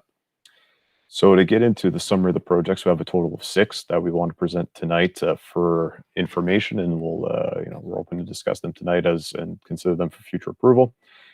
The first priority that we're looking at is a carry forward, as mentioned previously, of the last round of capital priority submission being Oakville number 3. What we're looking to do there is construct a 788 pupil place facility with the addition of a 5-room childcare. The area that this school will be serving will be between Trafalgar and 9th Line. So it's that area that we just approved that Oakville to be determined boundary review back in February. So that would be the school that would be serving that area. The second priority we're looking at is a little bit of an addition to the project we were just funded for, being the Oakville High School project. So we'll be looking for additional funding from the ministry to add or fund the community pathways program for about that 5 classroom suite that we're looking at, something that's very similar to what's at the Milton Southwest or LC McGill. As part of this too, we're also exploring the addition of a 5-room childcare for that facility at the secondary school. And we'll also be notifying the ministry and requesting, uncertain about what the successfulness of it would be, but top-up funding too, above and beyond the benchmark, acknowledging that what we were funded for this secondary school back in 2019 will not be sufficient. Priority number 3 will be Milton 13 Public School. So that's the next growth-related school in the Boyne area of Milton, located at the southeast corner of, or I guess, 4th Line and Louis Saint Laurent. So this again would be a 788 pupil place facility with a 5-room childcare. The next priority afterwards is priority number 4, Milton District High School. So for this project, we're proposing a 10 to 12 classroom addition, a 5-room childcare. We're looking to do some renovations to the school, especially with regards to the specialized classroom, science, technology, things like that, to renovating some of the existing one into regular classrooms. And as part of the addition, bring in some purpose-built specialized classrooms that meet 21st century learning opportunities. We're also looking at bundling as part of the project some other renewal projects and presenting it as a full package to the ministry for Milton District High School. The 5th priority is Post Corners, and what we're looking to do there is a quick room conversion for some of our regular classrooms. So that school particularly has a deficit of full-day kindergarten rooms or JKSK rooms. So what we're looking to do there is convert 3 regular classrooms to 2 kindergarten rooms to accommodate that need, as well as offset the reduction in total classroom spaces by adding an additional 2 classrooms to it. And that will be done primarily in the southwest wing of that facility. And we'll also be looking to bundling some additional renewal to that school as well, just to have it as a complete package. And last, but certainly not least, is priority number 6, which is the Oakville number 5 public school. This also is a 788 pupil place facility with a 5-room childcare. This one is located, I would say, maybe kitty corner of Udanawi. So it'd be at the southwest corner of Burnham Thorpe and 6th Line. And that'll be the next school that's going to be required. And we'll be taking some of the pressures off of Dr. David as well as River Oaks down the road.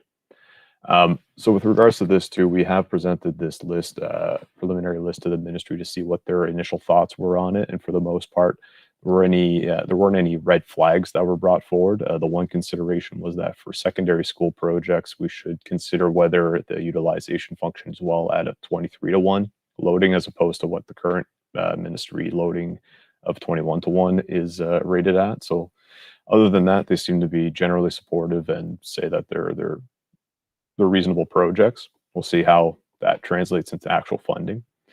And we've also circulated all the potential childcare projects to our consolidated municipal service manager at the region, and they are supportive of all 5 childcare projects, and we'll sign off on them subject to board approval, of course. And like I said, we'll be coming back for May 19th for final approval of these projects, and we're happy to take any questions with regards to any of these priorities. Thank you. Thank you. Looking to the speakers list, Trustee Daniele.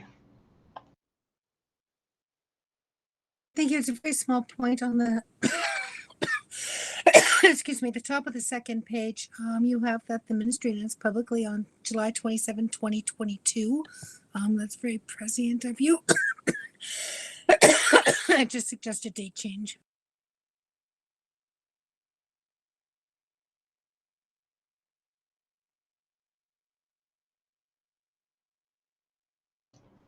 Okay, and Trustee Amos, go right ahead. Thank you.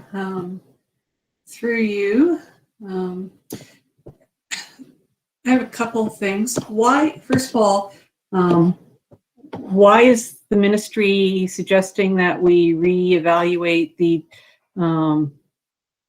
benchmarks so to become 23-1 as opposed to the 21-1? Is that because they're changing that again, or is that because that's what it currently is as opposed to what it was when we first asked for the funding? And the second question is also around the high school regarding, so there's become a need now for the CPP and the special education rooms. So that would help relieve some of the burden on White Oaks, and therefore the students that would be north would be directed to their home school as opposed to going to White Oaks. Is that correct? Chair Gerbens, can I take the first question to Trustee Amos? Yes. Through you, Chair Gerbens, to Trustee Amos. The primary reason the benchmarks are changing because the teacher to student ratio changed as a result of OSSTF central agreement. It was at 21-1, and it went to 23-1 in the latest collective agreement between the provincial government and OSSTF. So that's the primary reason. There may be other reasons that General Manager Thibault can speak to, but it reflects the new contract between OSSTF and the provincial government, or the centrally negotiated part of it. Yeah, I have nothing further to add on that. I just want to differentiate two things. The loading is different than the benchmark. The benchmark funding is just saying we want to add more funding because the cost per square foot that we were funded at in 2019 is far lower than what we're actually constructing at based on our LC McGill comparable. So we're going to ask for it. And then at least it makes the ministry, has the knowledge that that's what the actual costs are. And hopefully that's part of their consideration as they review the benchmark funding envelope for on a per square foot basis. And then the second question with regards to the community plan or community pathways program is, yes, there is an identified need here as part of our previous space template. When we submitted to the ministry for the current Oakville High School, there was an identified need. Now we're just looking for that additional funding envelope so we can support that funding without having to find a way to fund it within the existing envelope. So it's an additional ask, and if it doesn't occur, then we'll have to just explore how to deal with our existing envelope. Thank you very much, and I appreciate the clarification. I knew I had it wrong. I was getting the terms mixed up, but yes, I appreciate that, and thank you. And just because I'm continuously being asked, is there any progress on the finding a location for the new high school? Yeah, what we can share in this forum is that, yes, we're advancing it, and we can certainly provide more detail at the next step in private session. Thank you very much. Trustee Rocha.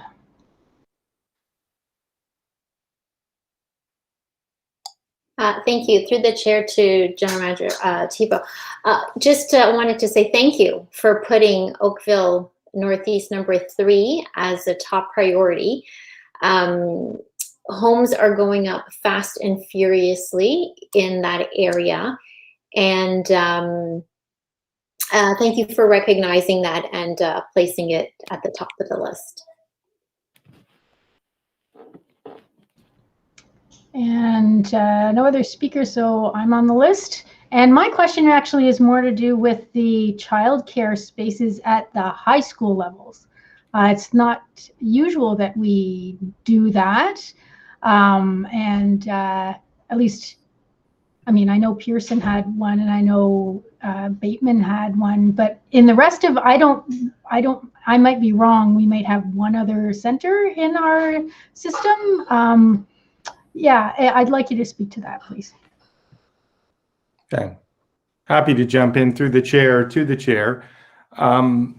It is something we support. There's a lot of partnerships we can offer just in synergies with our senior kids, interacting with childcares via co-ops and programs of that nature. So it offers, really, it's mutually beneficial. Further to that, we see a real demand growing. We all saw the federal budget. The mandate around childcare is going to expand drastically, hence the support from our local CMSM. We recognize we need to get on offering more spaces. Demand generally, if we look at Quebec, triples. And so these afford really effective, localized, community-based childcare spaces that are mutually beneficial to students in a secondary model and really pose no interruption. You know, the nature of where we construct childcare in a secondary school, whether it be at Iroquois Ridge, Pearson, any of the other OT has had, all of those, it's really had no disruption. It actually adds quite a nice flavor to the school community, and parents have no issue in terms of the setting wise enrolling their kids. They're just very thankful to have localized childcare options in their community. So for that reason, and we did consult with our secondary principals, and they were very positive and open to it, and their experiences in the past were, supported that. So we very much were enthusiastic about putting that in there, and I think the ministry is very open to that, and with requests that have childcare centered in them right now as well. And my follow-up is actually more about perhaps program. I know that we would like, and I know childcare centers are kind of an age group that's sort of below our mandate, but I know that there is an encouragement of trying to promote, I guess this goes more, the areas of these two new high schools they have highly racialized populations, and we would like to have more teachers and education workers in our system that match our demographic. And I know that that kind of grows up through and through experience. And I was wondering if we, what sort of ways do we kind of encourage entering the teaching field, and is there a tie to even the childcare centers at our high schools? Yeah, through the chair, I can support. There have been programs anchored in around career opportunities and to become ECEs, or early childhood education, and workplace placements via like even on-site co-op, or just opportunities for students interested in gaining those experiences. It does. Our DECE group is our most racialized and diverse work group we have in the school board, and has been. It's also our newest, so it was an opportunity to apply a lot of our, I would say, some of our newer hiring standards, looking for that, and we see that as continuing as well. We do lots of joint work with the Hulton region around ECEs, EC recruitment. We sit on their planning tables. So it really is a localized collaborative to make sure we have a good supply of high quality candidates to do this, that do represent our communities. So this work starts at zero, age zero. It's not just starting with kindergarten, and we're seeing great results and progress across the region in terms of looking at diversity and having ECEs, whether in our system or in licensed childcare settings, right across Halton. It's been quite successful to date, and will continue to be. That's great news. Superintendent Hunt-Gibbons, you've popped on. Thank you, Chair Gerbents. I just wanted to add that we also offer dual credit opportunities for our high school students to participate in college programs where they can explore ECE as a potential career destination. And this summer, as part of our expanded summer learning opportunities, we're offering a high school course, Designing Your Future, with a focus specifically on education. So anyone who might want to pursue any type of educational career, be it ECE, or a classroom teacher, and this is designed specifically for Indigenous and racialized students to explore this field in the hopes that we might spark some interest and recruit for our board down the road, as well as help some students figure out post-secondary career opportunities, because University of Toronto Mississauga is partnering with us on this opportunity, and we'll be doing some career coaching with these students as well. That's all excellent news. Thank you. Okay, there is Trustee Collard on the list. She popped on. Yeah, more along the lines of what you were saying, Chair Grabentz. I would think that our younger staff that work at a high school might be very happy to see a childcare in their building. One-stop shopping for them. They drop their children off at the daycare. They can visit them throughout the day. It promotes good, healthy families. I think it's great. Thanks. Excellent. So there are no other speakers on the speakers list, so we'll see this again in a couple of weeks. Okay. Now we have 2 items for information this evening. The first is 531, Temporary Accommodation Plan for Elsie McGill Secondary School, Report 21065, submitted by Superintendent Newton. Go right ahead.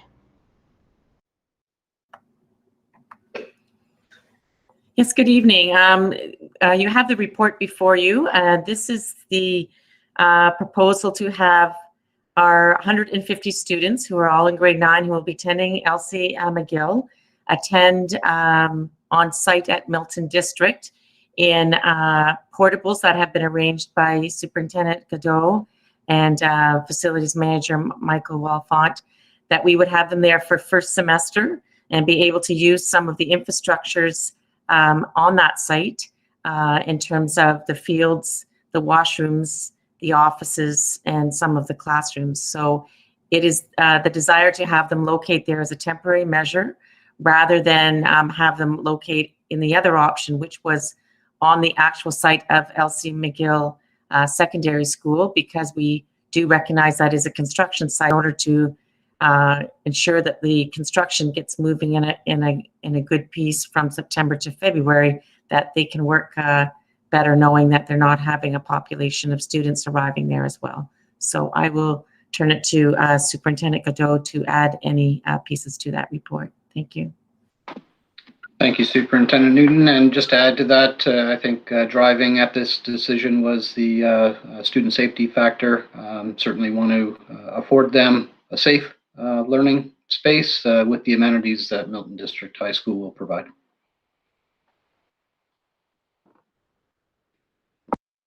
Okay, just looking to the speakers list.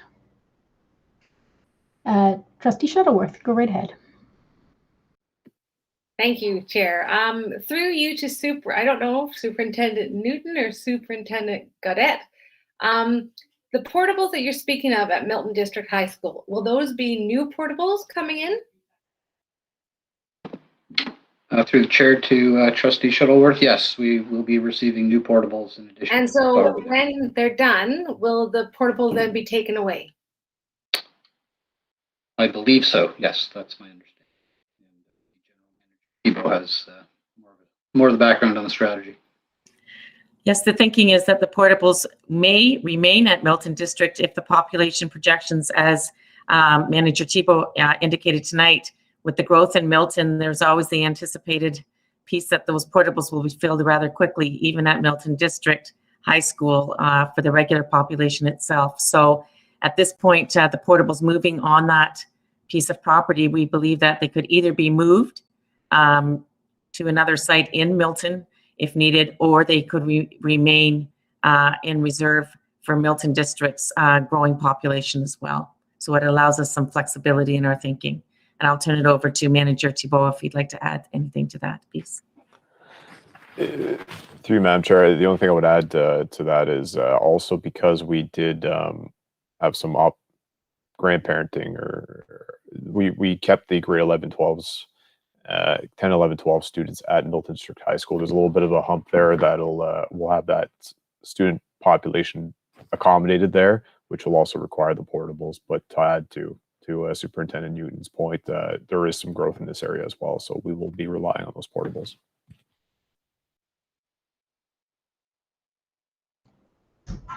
Okay, there are no other speakers on the speakers list. Thank you very much for that information item.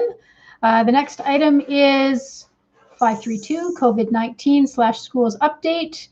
Director Miller, off you go. And I'll do what I always do. I'll turn it over to Superintendent Blackwell. Good evening, everyone. A couple of things to talk about. Basically, yesterday there was a ministry announcement, and we'll talk about that in a second, but one of the pieces of that ministry announcement was an emphasis on learning recovery and renewal. And just as the board's probably well aware, our staff have continued to implement many strategies to mitigate learning disruptions this year and are doing amazing work. The ministry has provided funding to support learning recovery for students. School programs and the continuing education department have and will continue to offer opportunities. So a couple of things just to highlight. This past spring break, camps ran for elementary students, and there were offered hour sessions 5 days through the 5 days. Grade 1 literacy and math, grade 2 literacy and math, and grade 2-3 combined literacy and French. Grade 3 HDSB Learns Together program is currently running for our grade 3 students, and it's an opportunity for students to further develop their literacy skills. And students participate in 1 hour sessions learning after school for 3 days a week, and this program will run for 6 weeks. Another opportunity for students in grade 8 is beginning later this month, and again, virtual opportunity. It's 9 1-hour sessions that will run from May 17th to June 3rd with a focus on mathematics. And as shared with families on April 30th, there are expanded offerings in response to COVID that are going to be available this summer. Have built on some of the successes that we've had with supporting students in K-8 literacy and numeracy programs, international and Indigenous language programs, grade 8 Reach Ahead credits, more offerings for 9 to 12 credit courses, and upgrades as well. And I believe trustees are aware that there's a new pilot course focused on supporting language learners, as well as courses with Indigenous and racialized students. So lots of emphasis on that learning recovery, and the ministry announcement also spoke about renewal, including emphasis on mental health as well. So because we just received it yesterday, and it seems that we have this all the time, it's just prior to a board meeting. We're looking at the information and looking at the guidance that we'll need to follow for September. We're working with the information. We'll be communicating to families and staff really soon. One of the things that came out yesterday was that school boards will continue to be required to offer remote learning options. So a survey regarding learning model selection will be coming soon. And I think Director Miller wanted to add to yesterday's announcement. Thank you, Superintendent Blackwell. And I know that as all trustees are aware, and probably much of the public is aware, there was a big announcement around budget for next year in the release of the GSNs. For those that don't know what those are grants for student needs, and that really is what forms the budget of the school for the school year. And Superintendent Nagoy can give a couple of tidbits or a small bit of information around what we can expect in terms of budget. But we won't be going into details as we only received it yesterday. Was it yesterday or Monday? Monday afternoon. Yesterday afternoon. That's what I thought. Okay. Yesterday. But also in that is an expectation as part of these GSNs, an expectation that school boards will be having virtual schools next year. I know trustees have had emails from parents. I have had emails from parents some demanding that, not demanding, I guess, requesting virtual schools, some saying we should not have virtual schools. I've had some from some of our staff, which says we need virtual schools again, as it's for various reasons. One is safe public health. We don't know what the situation will be in September, public health wise, but some also said that some students benefited from a virtual school environment. So I've had those emails, as I know trustees have, from the community. We have been putting off making a decision around what to do based on not having the GSNs or where the ministry was going. As you are aware, some boards in the province have made announcements. One board asked parents in March to decide whether their children would be in virtual school or in-person school for next September. Others have made the announcement that they will only be providing in-person schooling and so on. We made the decision to delay the decision until we had a better idea on what the ministry was going to fund and what funds they were going to provide and ministry direction. Because I think one of the challenges for the public has been messages going out and then a new message having to go out 2 weeks later because the original one was either incorrect or had to be modified. And I think it has created a lot of confusion in the public's eyes about what school boards are doing. And there are many, well, it's pointless to point fingers at this or to attribute the fault for that. But the fact of the matter is, we felt it was important that we want to provide our community, our parents, and our students with the most accurate information that we can. So therefore, we delayed it. It put some people under pressure. I know it put some of the trustees on this in this meeting under pressure because parents were asking you about what we were doing. But we now have the answer. We now know what we will be providing in September. But we do not have the details of that. So for the Board of Trustees and for the public, we will be having an all-day meeting next week on budget and on what school will look like next year. When we do that, after we do that meeting, we will be getting the communications out to all our school administrators. We will be getting communications out to our trustees. And we may not communicate to the community next week. I suspect we won't. But the following week, I think they can expect a communication from us on what school is going to look like. We will also be putting out a survey in the next week or few days to parents about their selections for next school year.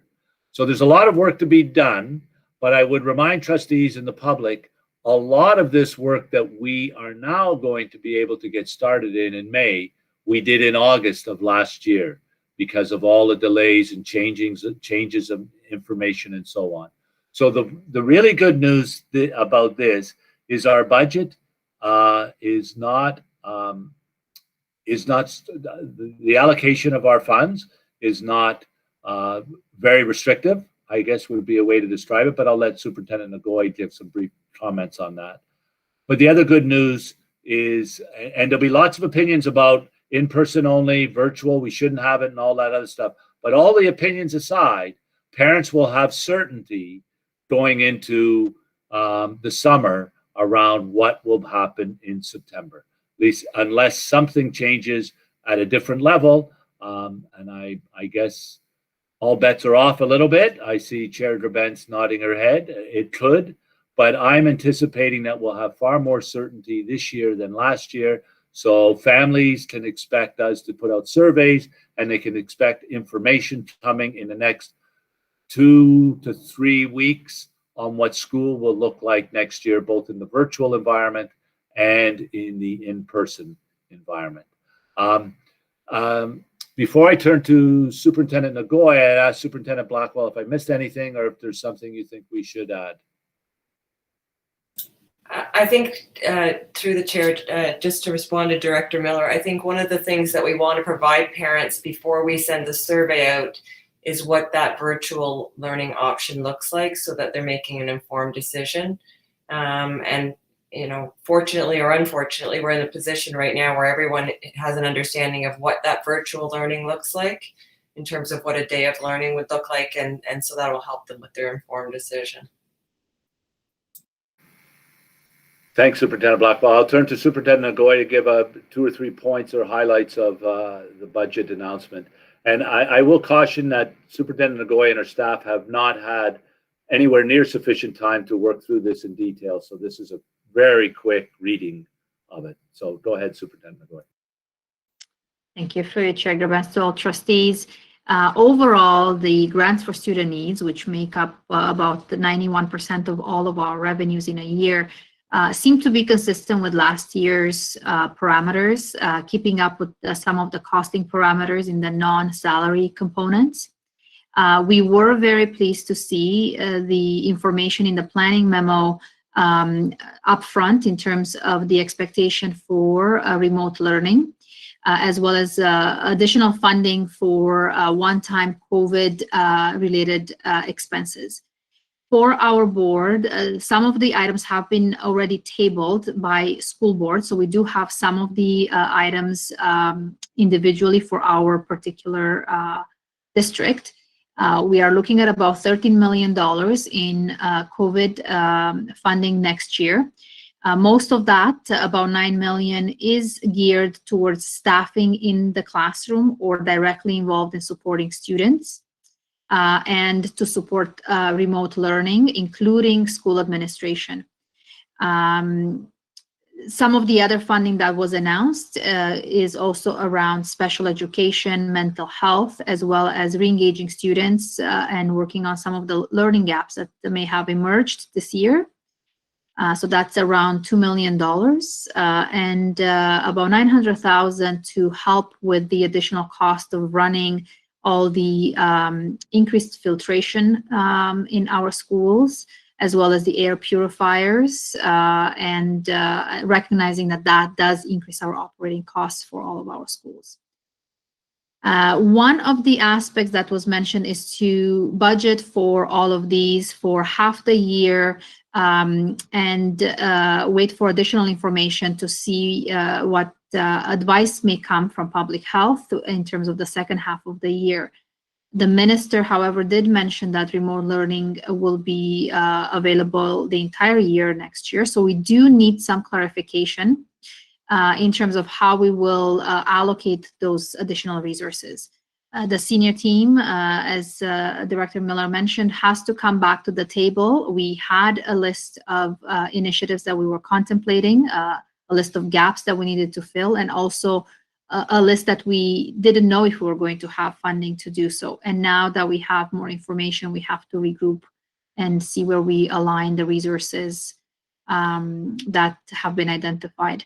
There's also additional information that has to be provided to us and details in terms of what may be expected. And one of them is that whether or not there may be some hybrid model for secondary, which from a costing perspective at least, it looks at additional, significant additional cost for busing because we're introducing that mid-day routes. So a lot of the decisions still to be made and a lot of parts, but we hope to be ready with the draft budget by our, I believe it's the Committee of the Whole on May 26th with the trustees.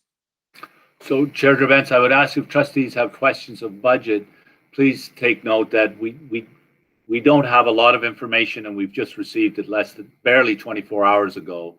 And the connection to what school will look like, we're still working on, but we're planning on taking 2 full days. I believe it's next week. Associate Director Bogue is working on the scheduling of that right now for us to consider all of these things. And I can assure you by May 19th, we will have more answers for you. Still probably incomplete, but we will have more answers for trustees. Okay, I have a couple of people on this speakers list. Trustee Gray, you're up first. Thank you very much. Through the chair to the director. Last spring, or perhaps it was last summer, I can't remember, when were parents or students asked to make and indicate their decision to the board with regards to virtual learning or in-school learning? And the second part of my question is, given our experiences from last summer, what was learned and all that was learned in terms of school organization, how late can we push this decision so that parents and students can make the best decision possible for next September? Through your chair of events to Trustee Gray, it is an excellent question because the health conditions, I have just heard on the radio that Ontario is expecting to have 65% of adults vaccinated with the first shot by the end of this month. Given the trajectory of this, it could be a very different public health situation in September than it is even in July. But there are great challenges in delaying those choices without having to reorganize schools over and over again like we have had to do. I would turn here to Superintendent Blackwell and perhaps Superintendent Hunt-Gibbons to talk about the challenges if Superintendent Blackwell could talk in more about the elementary example, and Superintendent Hunt-Gibbons, if you could talk about the secondary, when we did it, how we did it, and the challenges by waiting too long to do it, what it creates. So, Superintendent Blackwell, could I turn to you? Sure. Through the chair to Trustee Gray, just in terms to respond to your first question, I think we had scheduled, if you recall, it seems so long ago, a survey to go out in July, the month of July, and then there was a change in plans and boards had to then redo whatever planning that they had, and then we were basically told we were going to adaptive model towards the end of the summer. So I believe we rushed to survey around the 20th of August, and we're chasing every family down because we wanted an answer from every family, right? And not in a negative way when I say chasing down, but just making sure that people were informed. And I think the difference now is that we didn't know what virtual learning was back then. It was compared to the March model, I think, and we've come such a long way. So I think when we're asking our families this year, and we can do it in a timely fashion, they'll have a good understanding of what they're going to be signing up for. I know that we also undid a lot of work and redid and built virtual schools. So all of those pieces we've learned from, and have some good ideas in terms of sharing with families what the options will be for their kids. So that's why we're not sending out a survey tomorrow saying which model do you want. We want to be able to articulate that because we know we'll have grade 8s that are going to grade 9 that don't know what that model was in high school, right? So we'll have to be cautious of that. And I know that Superintendent Hunt-Gibbons has already been talking about timetabling, and we put a pause on it. So maybe I'll turn it over to her for now.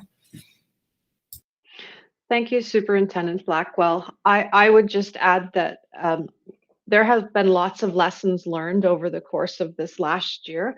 Last summer, I spent a lot of time on virtual meetings with many people from across the province in different boards as we all put forth our various timetabling models and suggestions and pooled our thoughts and considerations.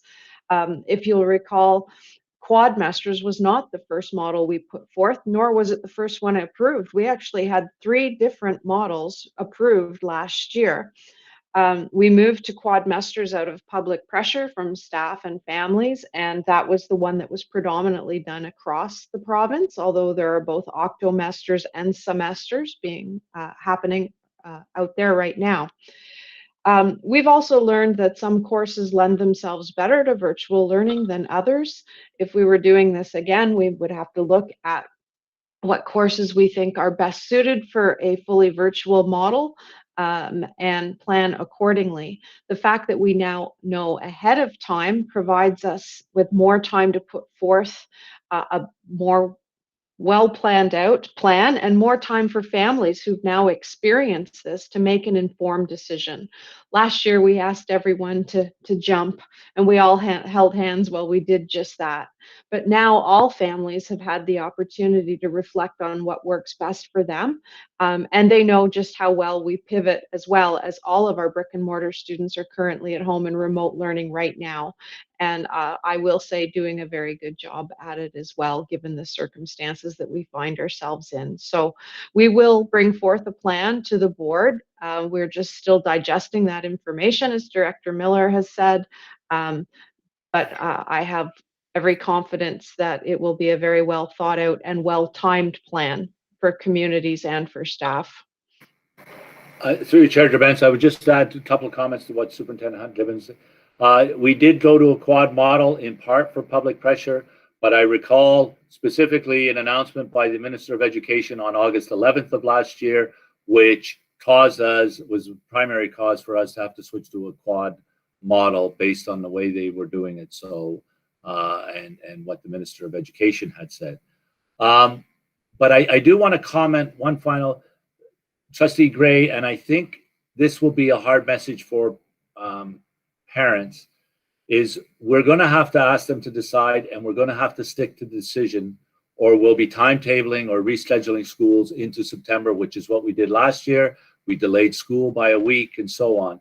So once it goes out, people will have to do that we'll have to stay where they are until we get to a natural break or a natural transition point, which is what we did this year. At secondary, it was the beginning of November. At elementary, it was the end of November.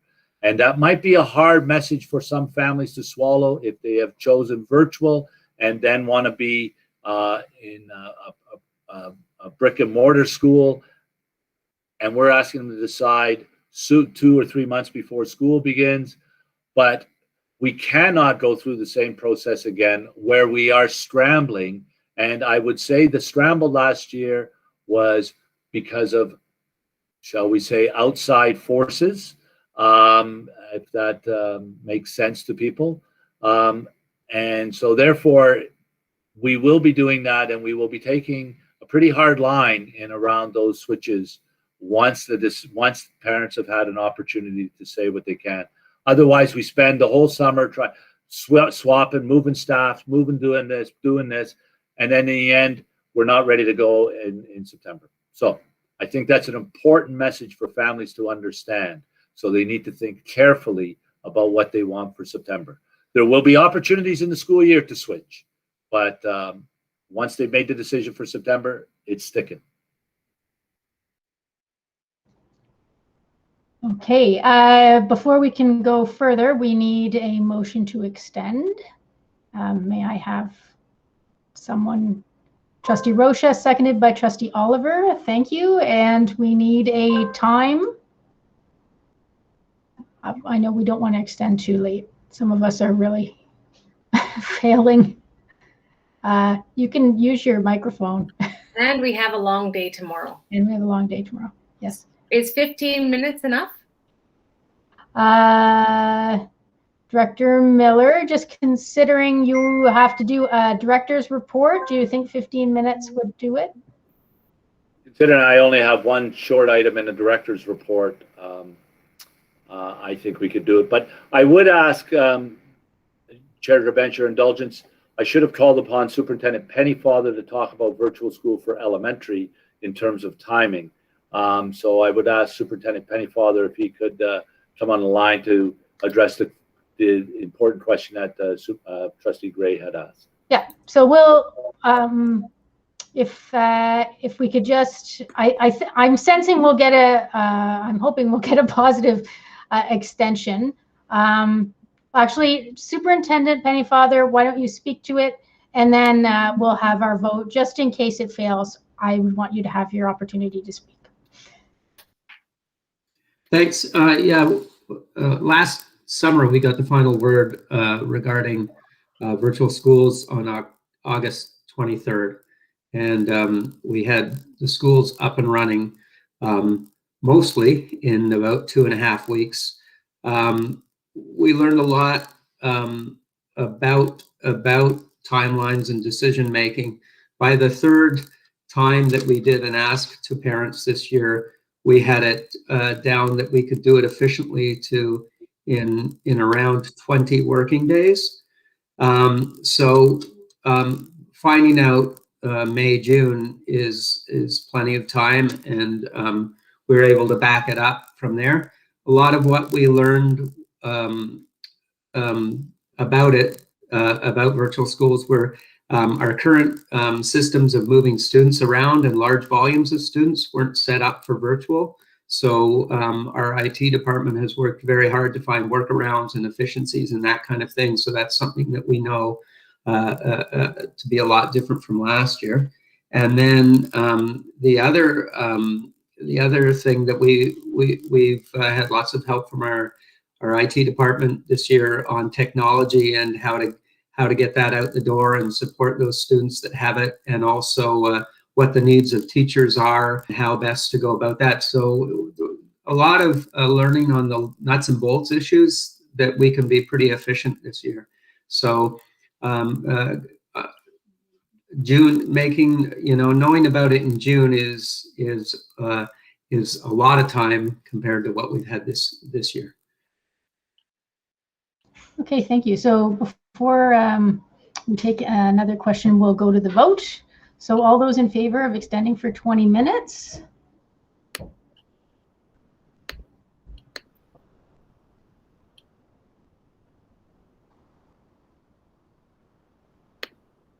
We've got 10 votes so far. So that does carry. We're just missing. Trustee Garrett's says yes. Okay. Thank you. Can't find it on my phone. Okay, and there is actually one other trustee that there we go. So that carries unanimously. Thank you very much. So we're extending for. I apologize. It prompted me to log in again. Oh yeah, that happens every once in a while. Trustee Shuttleworth. Thank you. Through you, Chair, to I think Superintendent Blackwell and maybe Director Miller. First of all, I want to say thank you for, I don't know if I want to say clarification, but for the additional information about what's happening with school next year. I have had many parents contact me frustrated and just wanting some direction, and I think your guidance in that they will have some news in the next couple of weeks will give them some hope. My question is, I know there was a push for vaccinations for teachers the week of April break.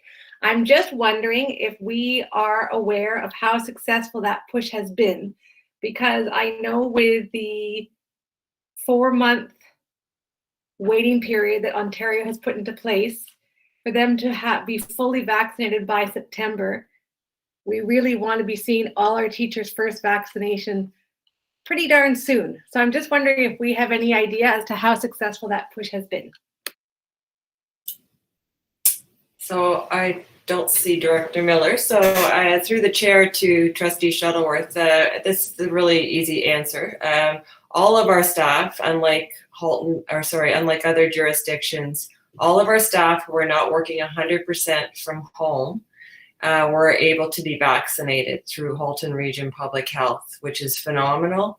We have not heard of any staff member that wants to get a vaccine that had any difficulty booking, and they will all have their second shots prior to the start of the school year. So it's really exciting, and Superintendent Gaudette shared with me earlier today that the city or the region is using New Street as a vaccination site for the public, and they're looking at, and we're just waiting for supply to get that going, but I think it will be starting next week. So I think the supplies for all of Ontario and Canada are coming in, so that's great news. That is, thank you so much. That is some news I'm sure lots of people will be very Through happy. your chair to bench to Trustee Shuttleworth. As you know, we don't know how many of our staff will be vaccinated because it's private public health and so on. But I do want to give a real shout out to Dr. Magani, Chief Medical Officer for Hulton, as the province just announced today that all school board staffs will be able to get vaccinations. Our region, they've been doing it since the beginning, since about the beginning of April. So I'm really grateful to Dr. Magani and her team at Hulton Public Health. And they also just announced today on the news that they're approving Pfizer for 12 plus. So that might have an impact on what happens in September as well. Be interesting. Got my vaccine today. Anyways, there are no other speakers on the speakers list. So we are up to notices of motion. Are there any notices of motion at all? Looking to the speakers list. Seeing none. Director's report. Go ahead, Director Miller.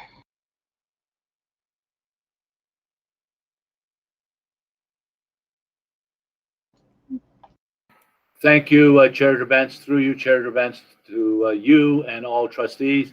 I have nothing in the report but one thing. After approximately 260 board meetings and about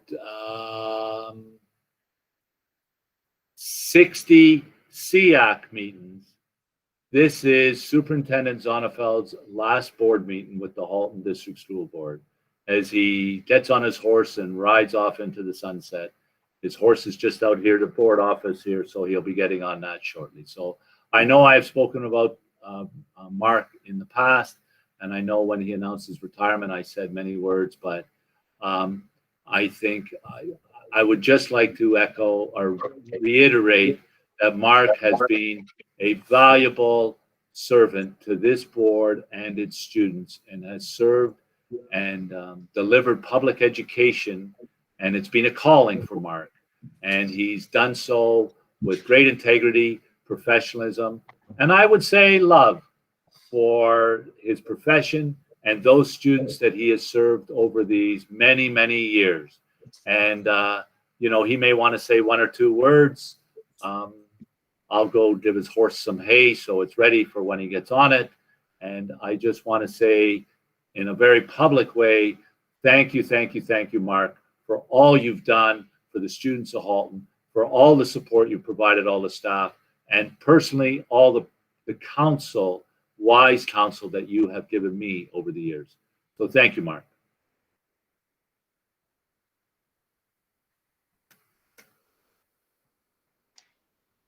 You want to say something, Mark, or you're on your horse? I've got one foot in the stirrup, but I'll say that you know, I feel really, really blessed. You know, 32 years of work in education, you know, starting as a teacher and finishing as a superintendent has been an absolute blessing. I just feel so fortunate to have done and been involved in this kind of work. You know, the ability to have an influence and impact our students and our communities and our future has just been so rewarding. And but on top of that, to work in such a fabulous board. You know, I've had the opportunity. Well, you know, I've had, I guess, offers, if you might want to say, to go and work elsewhere, but never has an offer been tempting enough, because I always think, you know, it has to be so much better to leave Hulton, and so I've stayed because this is such a great place to work and to serve, and you know, I have so many fabulous memories, and my time with all of you is certainly part of that. So thank you for the opportunity to serve our kids and to serve our communities, and to be part of this great team. So I think I'll stop there. It's been wonderful. Thank you so much, and I look forward to staying connected to people, you know, in the years to come. Thanks, everyone. Chair Bentz, I will just say an old Scottish expression for Mark: "Lang may your lum reek." and you can look up what it means, but it's a lovely expression. So thank you, Chair Gerbents. I'm done. Thank you. And I just want to say on behalf of the trustees that we really appreciate all you've done for the students of the Halton District School Board. You've really demonstrated centering the student, the child in your work. It shows. Thank you. Okay, so next we are up to communications from the chair. Tomorrow night is Student Excellence Awards, so you can tune in on our YouTube channel. I think it's probably on our hdsb.ca website as well.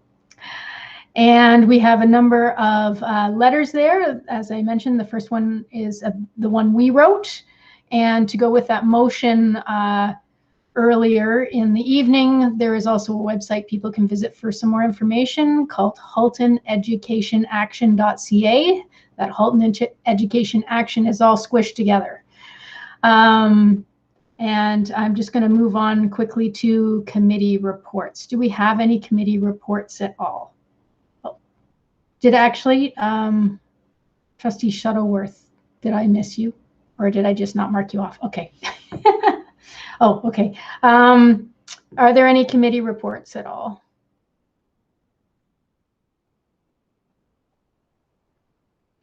Trustee Oliver. Thank you, through you, Chair. Trustee Gray, Garrett's, Chair Gerbents, and I met last week as the regional trustee reps with Ruth Tasheri, who's the lead on the HDSB Emergency Response Committee, to provide trustees input around the recovery, proactive, and responsive measures in a future pandemic or emergency as related to the business continuity aspect of the school board. Each department area of the HDSB is participating in this review and contributing to this plan. That's it. Thank you. Excellent. Thank you. And Vice Chair Harrison. Thank you. Through you, Madam Chair, just in respect of the time, I just wanted, and in respect of the committee, I wanted to let everybody know that SEAC met last night. It was a very interactive session where we were reflecting on pandemic learning, what worked, where challenges were, and I would also note that the committee considered the special education plan, and that was approved, although there was one dissenting vote, and Trustee Garrett and I requested that that party sort of follow up with some more information so we could learn and understand further where that's coming from. So we shall meet again next month, and the spec ed plan will be before the board next month as well, I believe. Okay, nobody else has jumped on the speakers list, so we'll move to trustee questions and comments. Trustee Gray. Thank you, through the chair. Just in follow-up to the chair's comments a few minutes ago about the Halton Education Action website, I wanted to make it aware to everyone watching tonight and who will be watching this this meeting in the future that in fact there is a virtual town hall so that parents and students can gather more information about the proposal that's being suggested by the government on extending the access to online learning. And that town hall is taking place on Thursday, May the 13th from 7 to 8 p.m. Thank you. Okay, looking to the list. Seeing no one on the list, up to public questions. Vice Chair Harrison, do we have any questions from the public this evening? Hello, through you, Madam Chair, we do have two. I would note though, just again in respect of time and so we're not repeating ourselves. The first question, it was a rather lengthy one for which I'm grateful. We're grateful that it was submitted. It was with respect to virtual learning next year. So I believe under the COVID report, that item was addressed by both Director Miller and Superintendent Blackwell. We did receive a second question just very recently about whether sports teams would be expected to start in September. And I wouldn't call this a governance type question per se. And I'll just say that at this early juncture, I'm going to guess that the answer is that we just don't know what sports are going to look like in the fall. So is that correct? Through Chair DeBence to Vice Chair Harrison, I would suggest so, but let's ask the expert, Superintendent Hunt-Givens.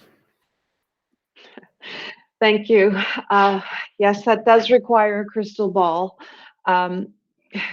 The ability to run athletics or any other co-curriculars such as drama, music, clubs of any sort is all very much dependent on the public health protocols that are in place and the rules specific to cohorting.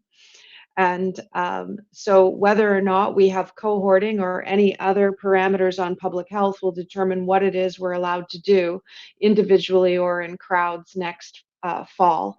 Certainly, everyone would very much like to get back to the normalcy of co-curriculars and a rich extracurricular school life, but we need to do so safely. And that is the #1 priority. And so once we know what those safety measures are, we will ensure that we are following them and rolling out any opportunities to students according to the safe options before us. Crossing my fingers. Okay, thank you. And there so that's it for questions, Vice Chair Harrison? Yes. Yes. Okay, thank you. Correct. And I should just say that operational matters are not in my purview, our purview. I was just trying to help with that last answer. Yeah, so the questions that we're looking for at the table are governance, so more about overwhelming policy, umbrella policy, sort of questions. Anyways, so we've reached 6.0, which is we have exhausted our agenda, and I declare this meeting